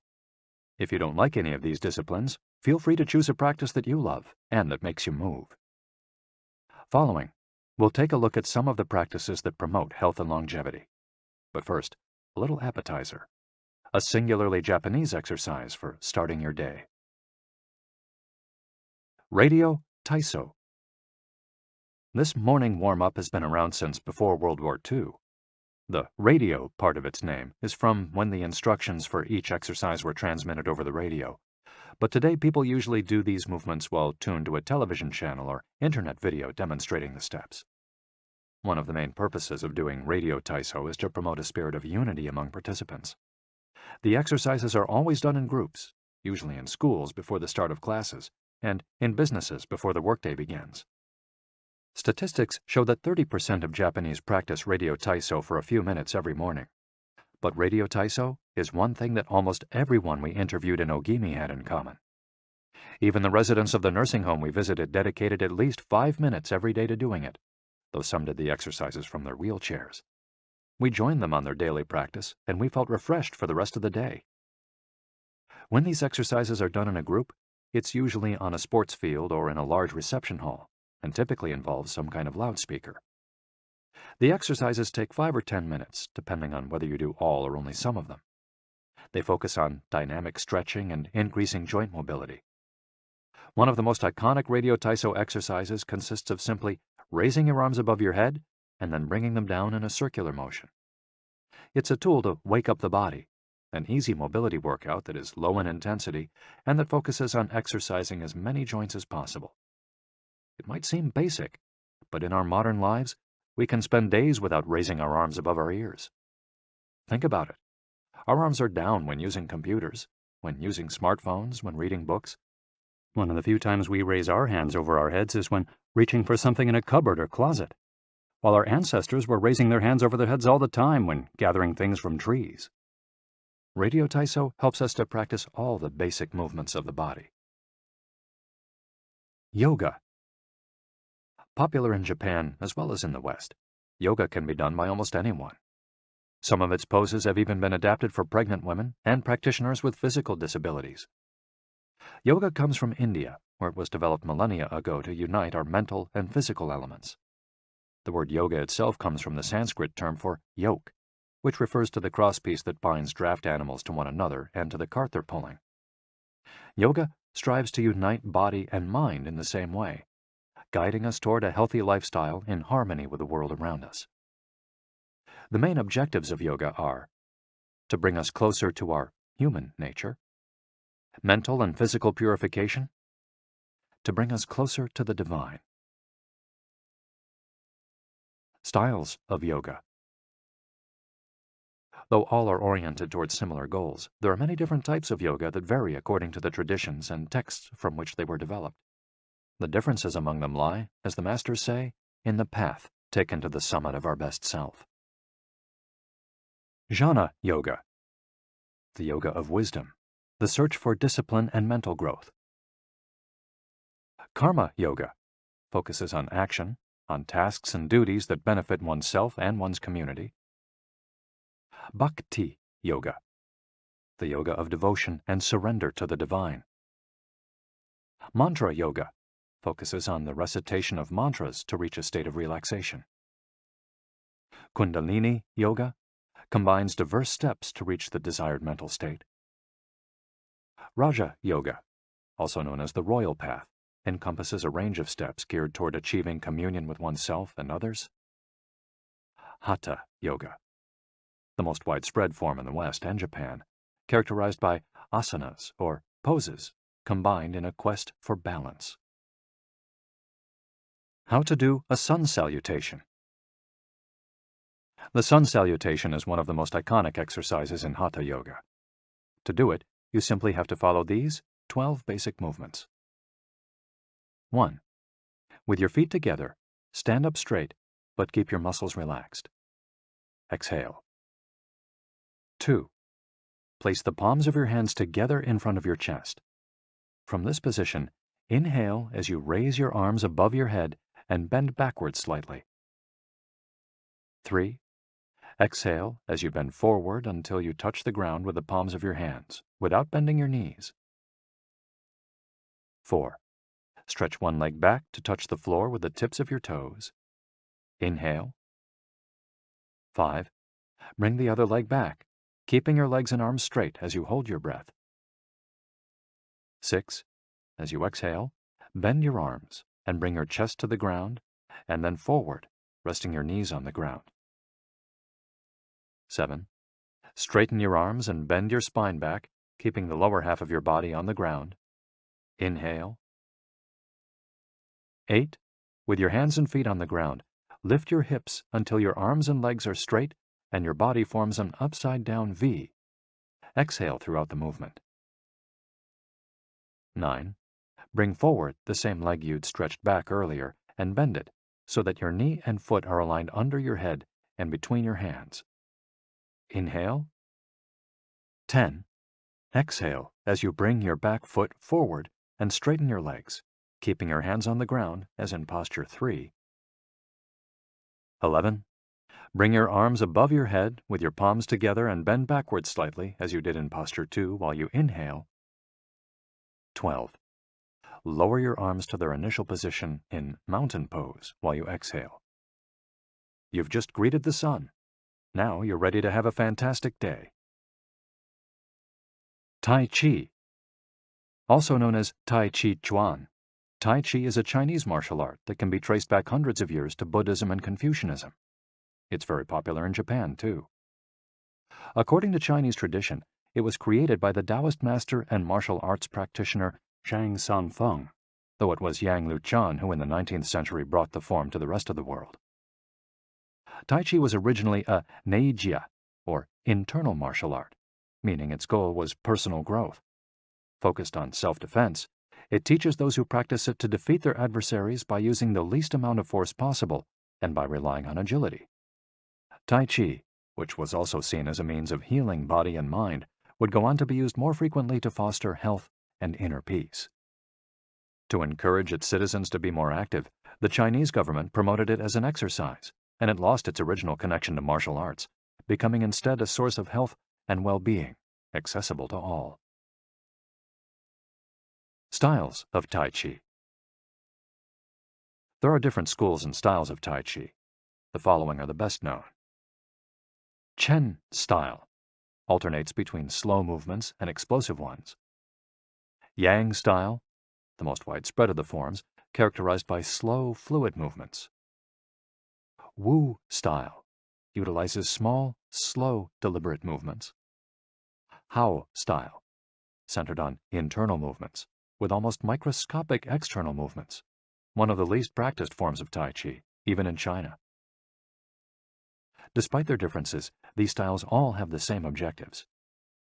1. To control movement through stillness. 2.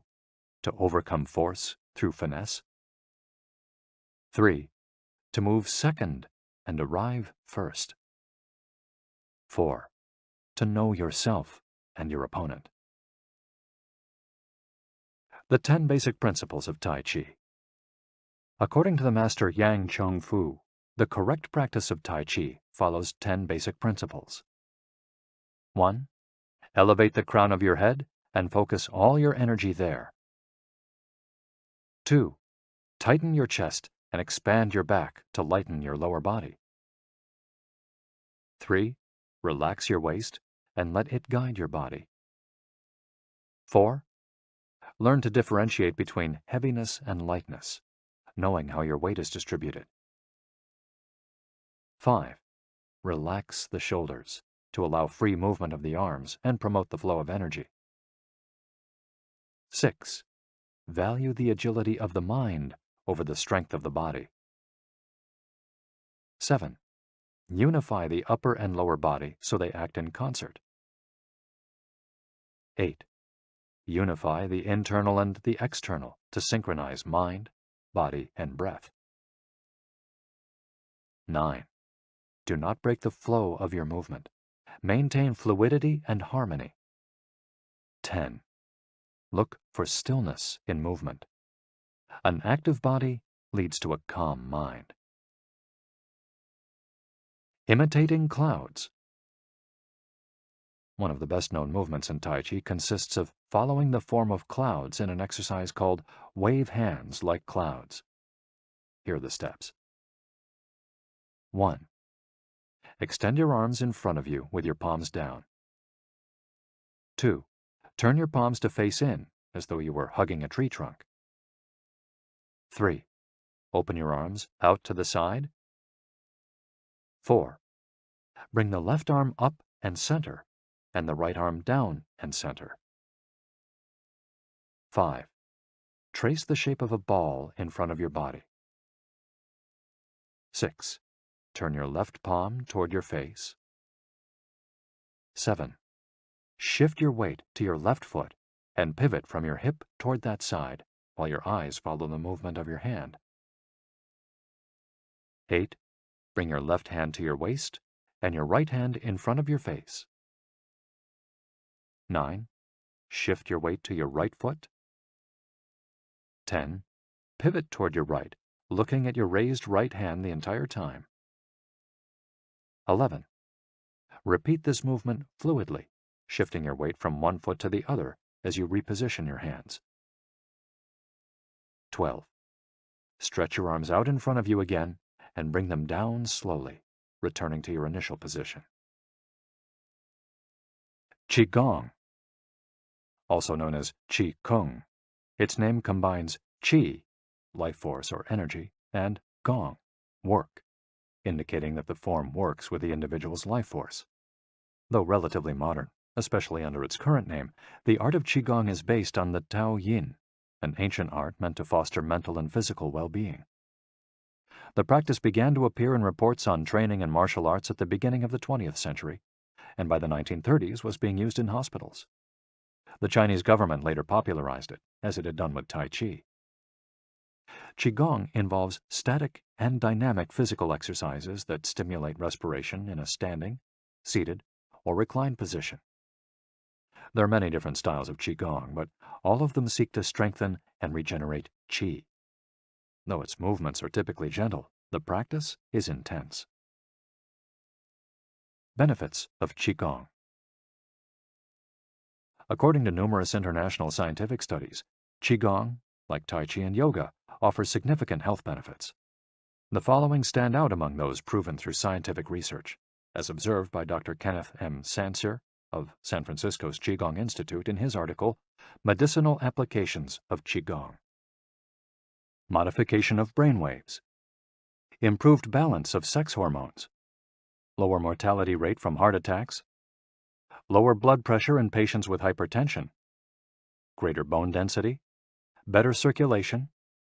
Deceleration of symptoms associated with senility. Greater balance and efficiency of bodily functions. Increased blood flow to the brain and greater mind-body connection. Improved cardiac function. Reduction in the secondary effects of cancer treatments. Practicing these arts not only keeps us in shape, it also helps extend our lives. Methods for practicing Qigong. In order to practice Qigong correctly, we should remember that our life energy flows through our whole body. We should know how to regulate its many parts. 1. Tiao Shen. Regulating the body by adopting the correct posture. It's important to be firmly rooted to the ground. 2. Tiao Shi. Regulating the breath until it is calm, steady, and peaceful. 3. Tiao Xin. Regulating the mind, the most complicated part as it implies emptying the mind of thoughts. Tiao Qi. Regulating the life force through the regulation of the 3 prior elements so that it flows naturally. 5. Tiao Shen. Regulating the spirit. The spirit is both strength and root in battle, as Yang Jwing-Ming explains in The Essence of Taiji Qigong. In this way, the whole organism will be prepared to work together toward a single goal. The 5 elements of Qigong. One of Qigong's best-known exercises is a series representing the 5 elements: earth, water, wood, metal, and fire. This series of movements seeks to balance the 5 currents of energy in order to improve brain and organ function. There are several ways to do these movements. In this case, we're following the model of Professor Maria Isabel Garcia Monreal from the Qigong Institute in Barcelona. Earth. 1. Stand with your legs apart and your feet directly below your shoulders. 2. Turn your feet outwards slightly to straighten the posture. 3. Keep your shoulders relaxed and down and your arms loose at your sides, slightly away from your body. This is the Wu Qi, or rooted posture. 4. As you inhale, raise your arms in front of you until your hands are level with your shoulders, your palms facing down. 5. Exhale as you bend your knees and bring your arms down until your hands are level with your stomach, your palms facing in. 6. Hold this position for a few seconds, focusing on your breath. Water. Starting from earth posture, bend your knees into a squat, keeping your chest upright and exhaling throughout. 2. Press your coccyx downward to stretch your lumbar spine. 3. As you inhale, stand to return to earth posture. 4. Repeat twice for a total of 3. Wood. 1. Starting from earth posture, turn your palms upward and open your arms to the side, forming a circle as you inhale until your hands are level with your clavicle. Turn your hands so that your palms and elbows point downward while keeping your shoulders relaxed. 2. Reverse the movement as you exhale, making a downward circle with your arms until you reach your initial position. 3. Repeat twice for a total of 3. Metal. 1. Starting from earth posture, raise your arms until your hands are level with your sternum. 2. Turn your palms toward each other, about 4 inches apart, with your fingers relaxed and slightly separated, pointing upward. 3. As you inhale, move your hands away from each other until they are shoulder width apart. 4. As you exhale, bring your hands toward each other until they are back in position 2. 5. Repeat twice for a total of 3, observing the concentration of energy as you bring your hands together in front of your lungs. Fire. 1. Starting from earth posture, bring your hands level with your heart as you inhale, with one hand slightly above the other and your palms facing each other. 2. Rotate your hands to feel the energy of your heart. 3. Turn from your waist gently to the left, keeping your torso relaxed and your forearms parallel to the ground. 4. With your palms still facing each other, separate your hands, bringing one up until it is level with your shoulder and the other down in front of your abdomen. 5. Turn from your waist gently to the right, keeping your torso relaxed and your forearms parallel to the ground. 6. As you exhale, let your hands come back together in front of your heart. 7. With your palms still facing each other, separate your hands, bringing one up until it is level with your shoulder and the other down in front of your abdomen. Completing the series. 1. Starting from earth posture, inhale as you bring your hands level with your shoulders, palms facing down. 2. As you exhale, lower your arms to rest at your sides, returning to the initial Wu Qi posture. Shiatsu. Created in Japan in the early 20th century, principally for the treatment of arthritis, shiatsu also works on energy flow through the application of pressure with the thumbs and the palms of the hands. In combination with stretching and breathing exercises, it seeks to create equilibrium among the different elements of the body. The following quote is about the Dao Yin, a general term referring to the ancient arts meant to foster mental and physical well-being. It is not important that a Dao Yin have a name, is imitating something, or is engraved in jade. What is important is the technique and the essence of what is really practiced.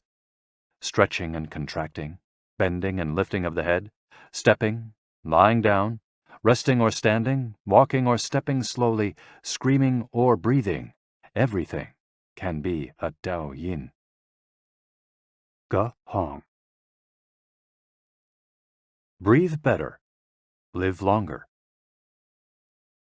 The book Xiu Qian Shishu, known in the West as 10 Books on the Cultivation of Perfection, dates back to the 13th century and is a compendium of materials from diverse sources on developing the mind and body. It quotes, among others, the celebrated Chinese doctor and essayist Sun Simiao, who lived during the 6th century. Sun Simiao was a proponent of a technique called the 6 healing sounds, which involves the coordination of movement, breathing, and pronouncing sounds with the purpose of bringing our souls to a place of calm. The 6 sounds are XU, pronounced like shh, with a deep sigh, which is associated with the liver. HE, pronounced like her, with a yawn, which is associated with the heart. SI, pronounced like sir, with a slow exhale, which is associated with the lungs. CHUI, pronounced like chui, with a forceful exhale, which is also associated with the kidneys. HOO, pronounced like hu, which is associated with the spleen, and XI, pronounced like shi, which connects the whole body. The following poem by Sun Simiao offers clues about how to live well according to the season. It reminds us of the importance of breathing and suggests that as we breathe, we visualize the organs associated with each of the healing sounds. In spring, breathe shh for clear eyes, and so wood can aid your liver. In summer, reach for her, so that heart and fire can be at peace. In fall, breathe sir to stabilize and gather metal, keeping the lungs moist. For the kidneys, next, breathe chui and see your inner waters calm. The triple heater needs your shi to expel all heat and troubles. In all 4 seasons, take deep breaths so your spleen can process food. And of course, avoid exhaling noisily. Don't let even your own ears hear you. The practice is most excellent and will help preserve your divine elixir. It might feel confusing to be presented with all the Eastern traditions we've introduced in this chapter. The takeaway is that they all combine a physical exercise with an awareness of our breath. These 2 components, movements and breath, help us to bring our consciousness in line with our body, instead of allowing our mind to be carried away by the sea of daily worries. Most of the time, we're just not aware enough of our breathing.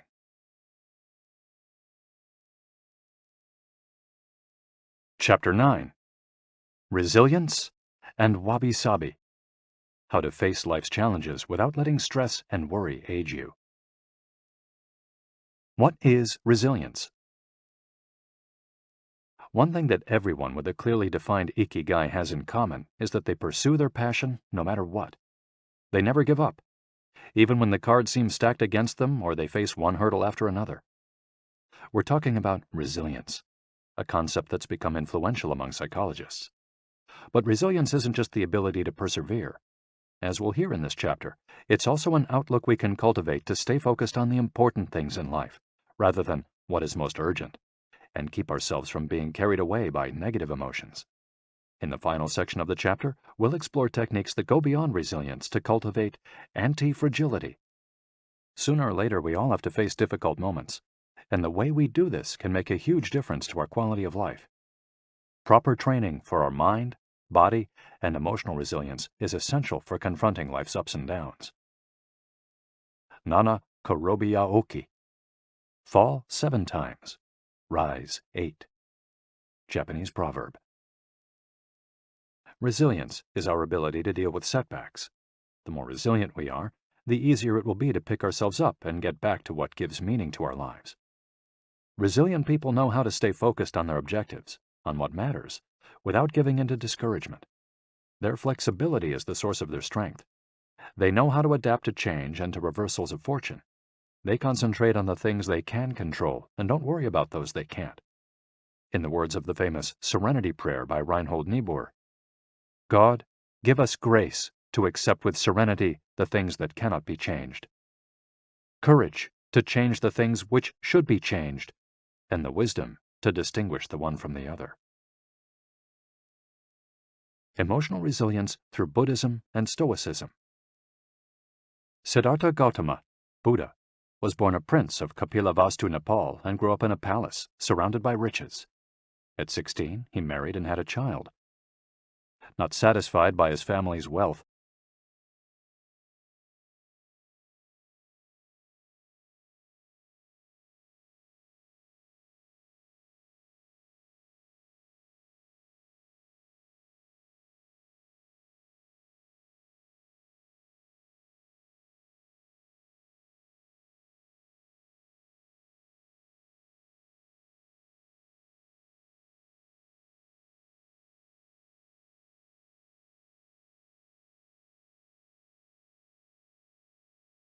he decided to try a different lifestyle and ran away from the palace to live as an ascetic. But it wasn't asceticism that he was looking for. It didn't offer the happiness and well-being he sought. Neither wealth nor extreme asceticism worked for him. He realized that a wise person should not ignore life's pleasures. A wise person can live with these pleasures, but should always remain conscious of how easy it is to be enslaved by them. Zeno of Citium began his studies with the Cynics. The Cynics also led ascetic lives, leaving behind all earthly pleasures. They lived in the street, and the only thing they owned was the clothing on their backs.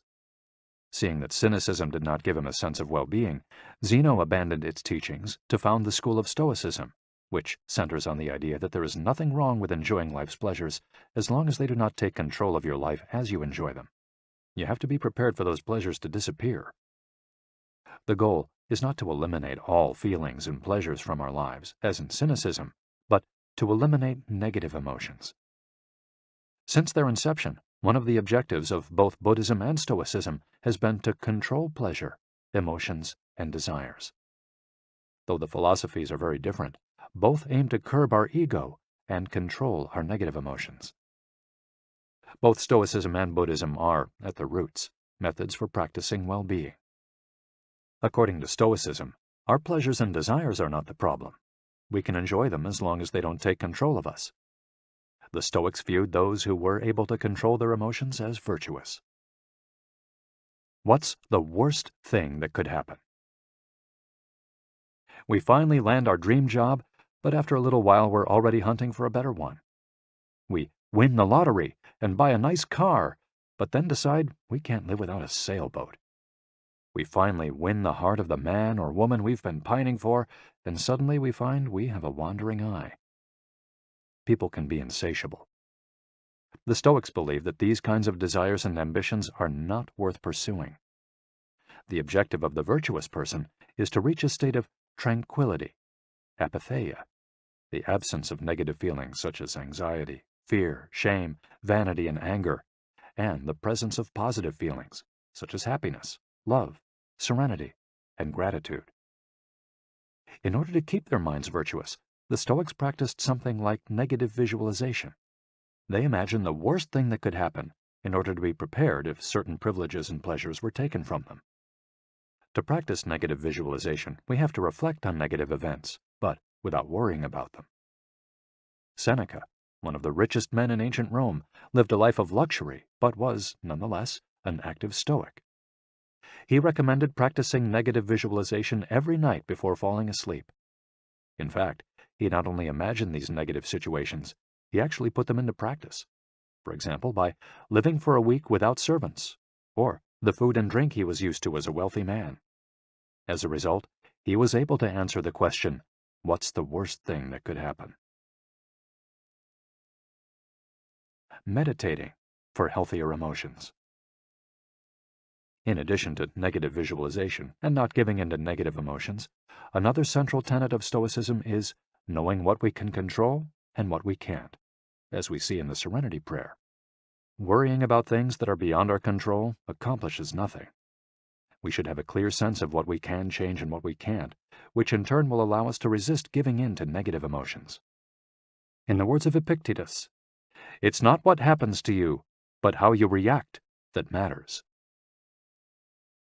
In Zen Buddhism, meditation is a way to become aware of our desires and emotions, and thereby free ourselves from them. It's not simply a question of keeping the mind free of thoughts, but instead involves observing our thoughts and emotions as they appear, without getting carried away by them. In this way, we train our minds not to get swept up in anger, jealousy, or resentment. One of the most commonly used mantras in Buddhism focuses on controlling negative emotions. Om Mani Padme Hum, in which Om is the generosity that purifies the ego, Ma is the ethics that purifies jealousy, Ni is the patience that purifies passion and desire, Pad is the precision that purifies bias, Me is the surrender that purifies greed, and Hum is the wisdom that purifies hatred. The here and now and the impermanence of things. Another key to cultivating resilience is knowing in which time to live. Both Buddhism and Stoicism remind us that the present is all that exists, and it is the only thing we can control. Instead of worrying about the past or the future, we should appreciate things just as they are in the moment, in the now. The only moment in which you can be truly alive is the present moment, observes the Buddhist monk Thich Nhat Hanh. In addition to living in the here and now, the Stoics recommend reflecting on the impermanence of the things around us. The Roman Emperor Marcus Aurelius said that the things we love are like the leaves of a tree. They can fall at any moment with a gust of wind. He also said that changes in the world around us are not accidental, but rather form part of the essence of the universe, a rather Buddhist notion, in fact. We should never forget that everything we have and all the people we love will disappear at some point. This is something we should keep in mind, but without giving in to pessimism. Being aware of the impermanence of things does not have to make us sad. It should help us love the present moment and those who surround us. All things human are short-lived and perishable, Seneca tells us. The temporary, ephemeral, and impermanent nature of the world is central to every Buddhist discipline. Keeping this always in mind helps us avoid excessive pain in times of loss. Wabi-sabi and Ichigo-ichie. Wabi-sabi is a Japanese concept that shows us the beauty of the fleeting, changeable, and imperfect nature of the world around us. Instead of searching for beauty in perfection, we should look for it in things that are flawed, incomplete. This is why the Japanese place such value, for example, on an irregular or cracked teacup. Only things that are imperfect, incomplete, and ephemeral can truly be beautiful, because only those things resemble the natural world. A complementary Japanese concept is that of Ichigo-ichie, which could be translated as, "This moment exists only now and won't come again."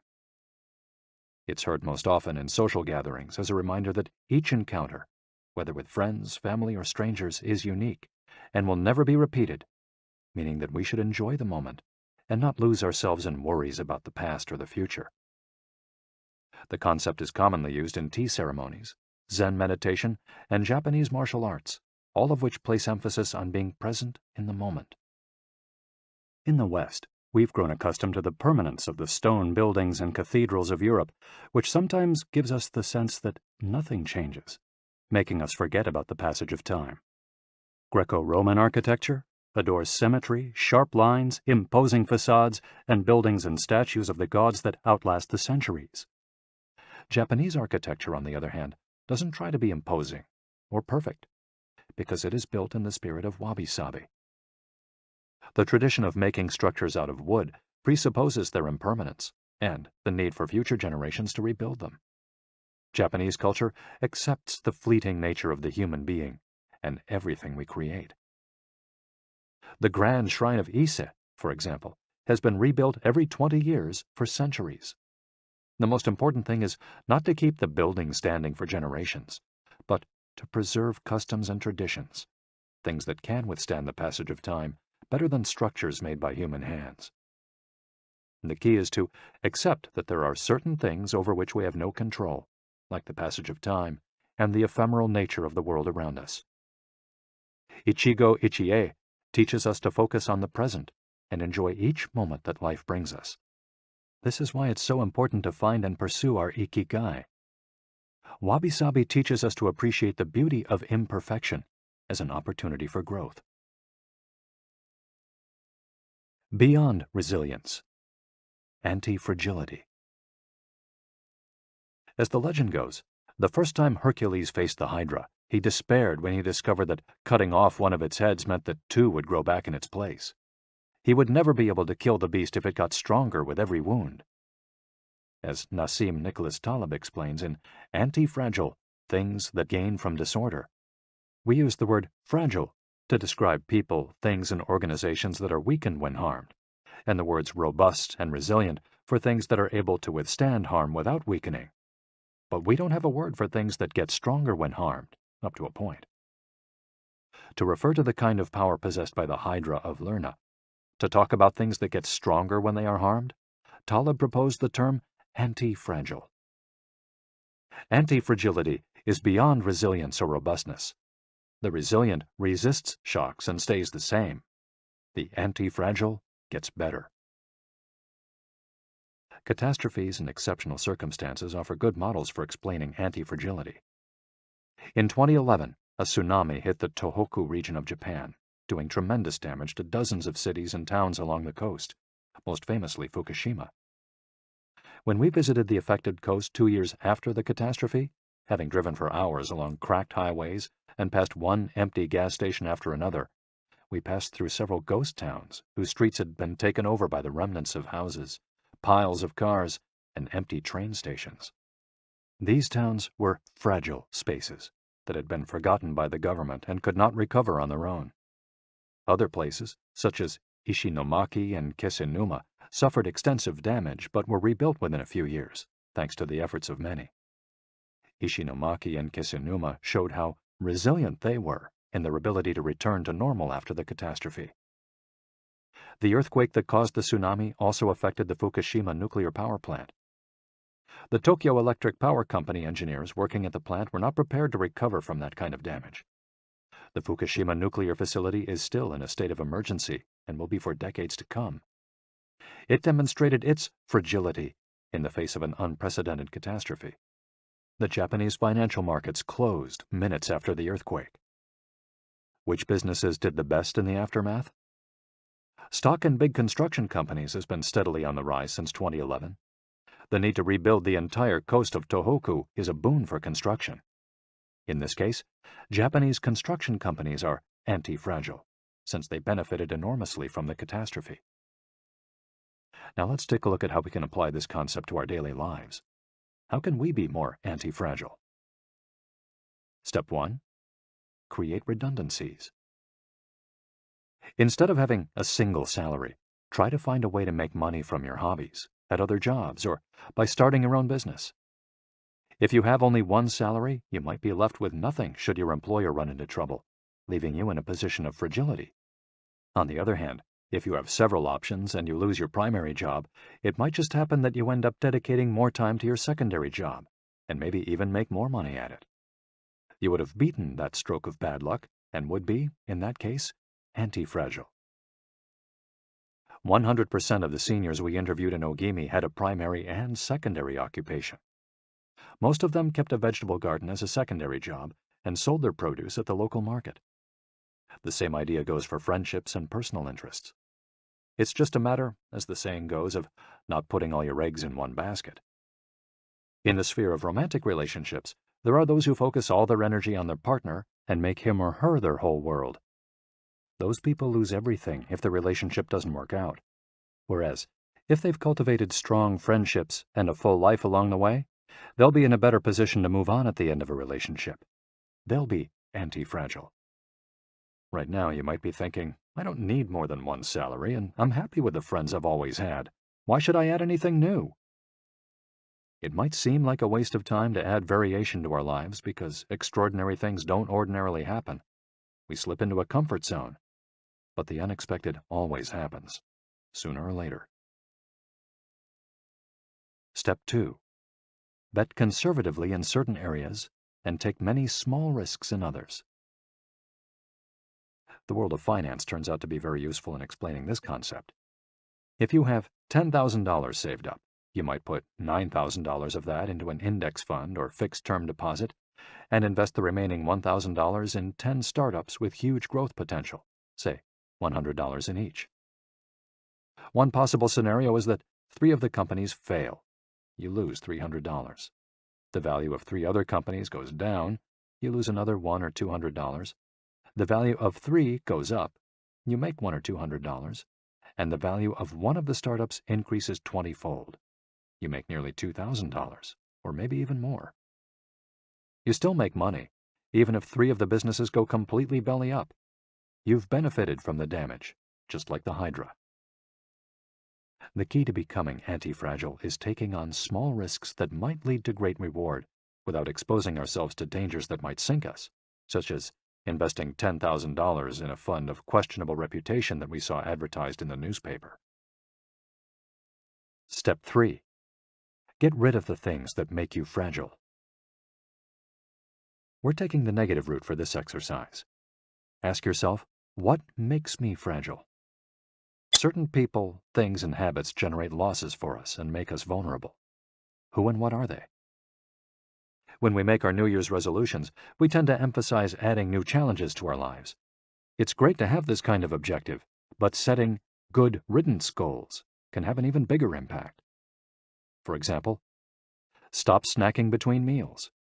Eat sweets only once a week. Gradually pay off all debt. Avoid spending time with toxic people. Avoid spending time doing things we don't enjoy simply because we feel obligated to do them. Spend no more than 20 minutes on Facebook each day. To build resilience into our lives, we shouldn't fear adversity because each setback is an opportunity for growth. If we adopt an anti-fragile attitude, we'll find a way to get stronger with every blow, refining our lifestyle and staying focused on our IKIGAI. Taking a hit or two can be viewed as either a misfortune or an experience that we can apply to all areas of our lives as we continually make corrections and set new and better goals. As Taleb writes in Anti-Fragile, we need randomness, mess, adventures, uncertainty, self-discovery, hear traumatic episodes, all these things that make life worth living. We encourage those interested in the concept of anti-fragility to read Nassim Nicholas Taleb's Anti-Fragile. Life is pure imperfection, as the philosophy of wabi-sabi teaches us, and the passage of time shows us that everything is fleeting. But if you have a clear sense of your IKIGAI, each moment will hold so many possibilities that it will seem almost like an eternity.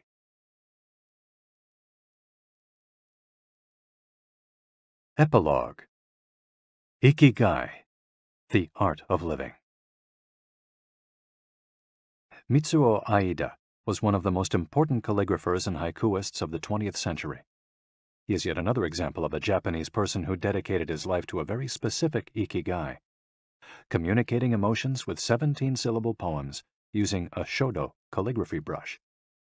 Many of Aida's haikus philosophize about the importance of the present moment and the passage of time. One could be translated as, "In the here and now, the only thing in my life is your life." In another poem, Aida writes simply, "Here, now." It is an artwork that seeks to evoke feelings of mono no aware, a melancholy appreciation of the ephemeral. The following poem touches on one of the secrets of bringing IKIGAI into our lives. Happiness is always determined by your heart. And one last one, also by Aida, is keep going. Don't change your path. Once you discover your IKIGAI, pursuing it and nurturing it every day will bring meaning to your life. The moment your life has this purpose, you will achieve a happy state of flow in all you do, like the calligrapher at his canvas or the chef who, after half a century, still prepares sushi for his patrons with love. Conclusion. Our IKIGAI is different for all of us, but one thing we have in common is that we're all searching for meaning. When we spend our days feeling connected to what is meaningful to us, we live more fully. When we lose the connection, we feel despair. Modern life estranges us more and more from our true nature, making it very easy for us to lead lives lacking in meaning. Powerful forces and incentives, money, power, attention, success, distract us on a daily basis. Don't let them take over your life.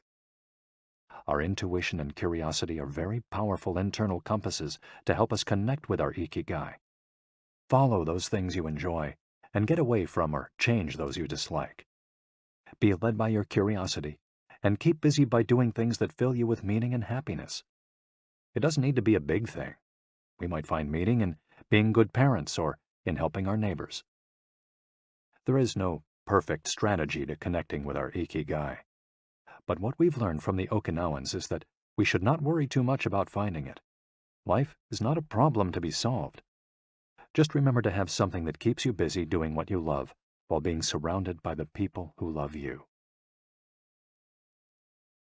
The 10 Rules of IKIGAI. We'll conclude this journey with 10 rules we've distilled from the wisdom of the long-lived residents of Ogimi. 1. Stay active. Don't retire. Those who give up the things they love doing and do well lose their purpose in life. That's why it's so important to keep doing things of value, making progress, bringing beauty or utility to others, helping out, and shaping the world around you, even after your official professional activity has ended. 2. Take it slow. Being in a hurry is inversely proportional to quality of life. As the old saying goes, walk slowly and you'll go far. When we leave urgency behind, life and time take on new meaning. 3. Don't fill your stomach. Less is more when it comes to eating for long life, too.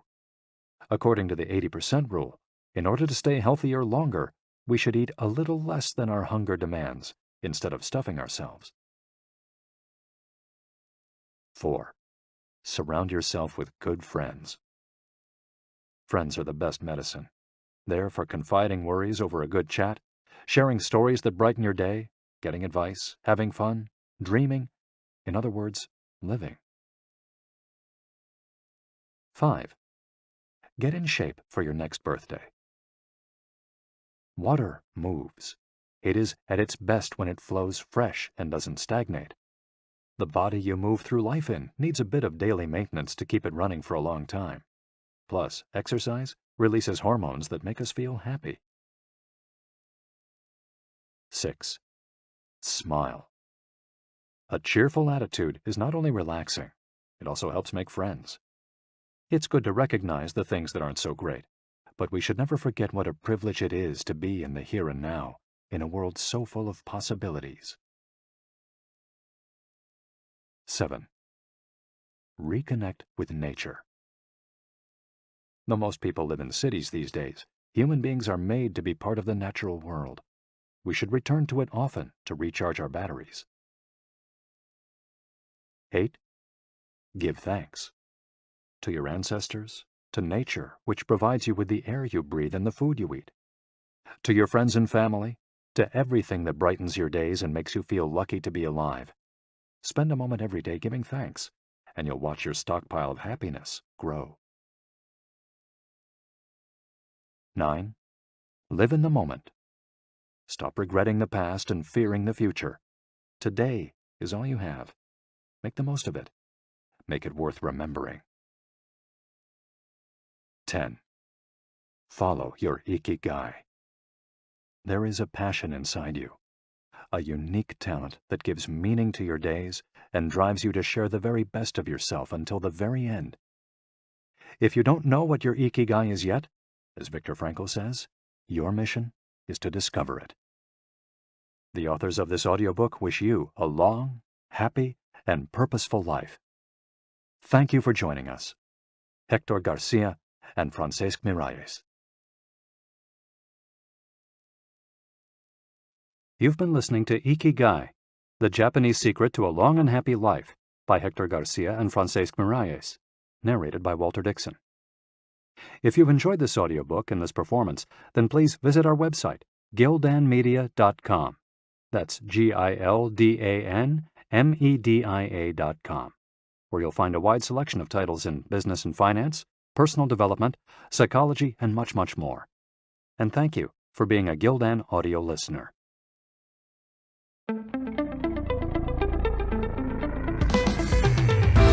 This has been a Gildan audio production. For more affordable mind-enriching programs, visit our website at gildanmedia.com.